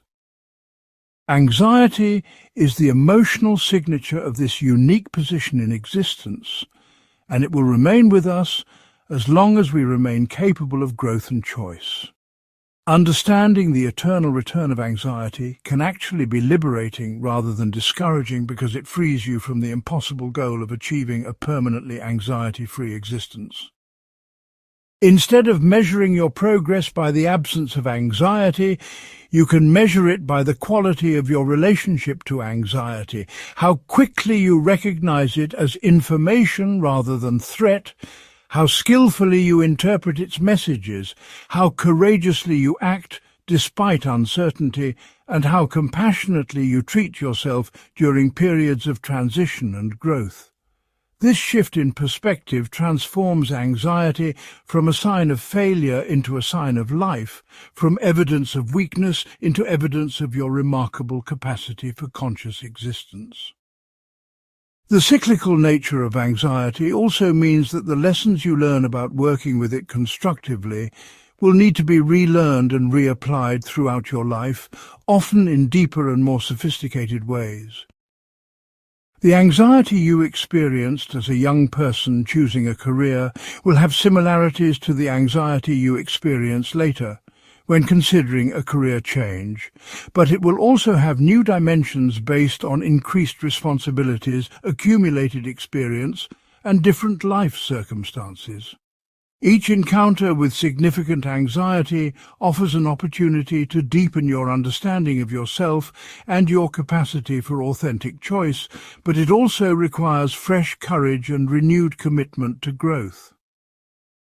You cannot coast on previous victories over anxiety, but must engage actively with each new challenge it presents. This ongoing engagement with anxiety becomes a kind of spiritual practice, a way of staying connected to the fundamental realities of human existence rather than getting lost in the illusion that life can be completely controlled or predicted. When you feel anxious about an important choice or life transition, you are being reminded of truths that are easy to forget during periods of stability and comfort, that your choices matter, that the future is genuinely open, that you have agency in shaping your existence, and that meaningful living requires courage rather than certainty. In this sense, anxiety serves as a kind of wake-up call that prevents you from sleepwalking through life or taking your freedom and agency for granted. The wisdom that emerges from a lifetime of working constructively with anxiety involves what we might call mature acceptance of the human condition. This is not passive resignation, but active embrace of both the difficulties and the possibilities that come with conscious existence. You learn to appreciate the anxiety that accompanies genuine choice as preferable to the numbness that comes from avoiding choice altogether. You develop gratitude for your capacity to feel uncertain because it reflects your capacity to imagine alternatives and take responsibility for your own development. You recognize that the discomfort of growth is a small price to pay for the privilege of becoming who you are capable of becoming. Perhaps most importantly, embracing the eternal return of anxiety leads to greater compassion, both for yourself and for others who are struggling with the fundamental challenges of human existence. When you recognize that anxiety is not a personal failing, but a universal aspect of conscious existence, you can treat your own struggles with greater kindness and understanding. When you see others grappling with uncertainty and difficult choices, you can offer support and encouragement rather than judgment or advice, based on the illusion that there are easy answers to complex questions. This compassionate understanding creates connections between people based on shared humanity rather than superficial similarities or competitive comparisons. The legacy of Kierkegaard's analysis of anxiety ultimately points toward a vision of human flourishing that embraces rather than denies the fundamental uncertainties of existence. Rather than seeking a life free from anxiety, we can seek a life rich with the kind of meaningful challenges that generate constructive anxiety. Authentic relationships that require vulnerability, creative work that demands original expression, moral choices that reflect our deepest values, and personal growth that expands our capacity for love and wisdom. This vision does not promise happiness in the conventional sense of constant pleasure and security, but it offers something deeper: the satisfaction of living authentically as the conscious, free, responsible beings that we are. In the end, Kierkegaard's great gift to human understanding lies not in providing answers to the questions that create anxiety, but in helping us see that anxiety itself points toward the most important realities of human existence: our capacity for choice, our responsibility for self-creation, and our potential for authentic relationship with ourselves, others, and the ultimate questions of meaning and purpose. Learning to be anxious in the right way, as he put it, means learning to live fully human lives in all their complexity, uncertainty, and possibility. This is perhaps the ultimate wisdom: that anxiety, properly understood and skillfully engaged, is not the enemy of authentic existence, but one of its most reliable guides.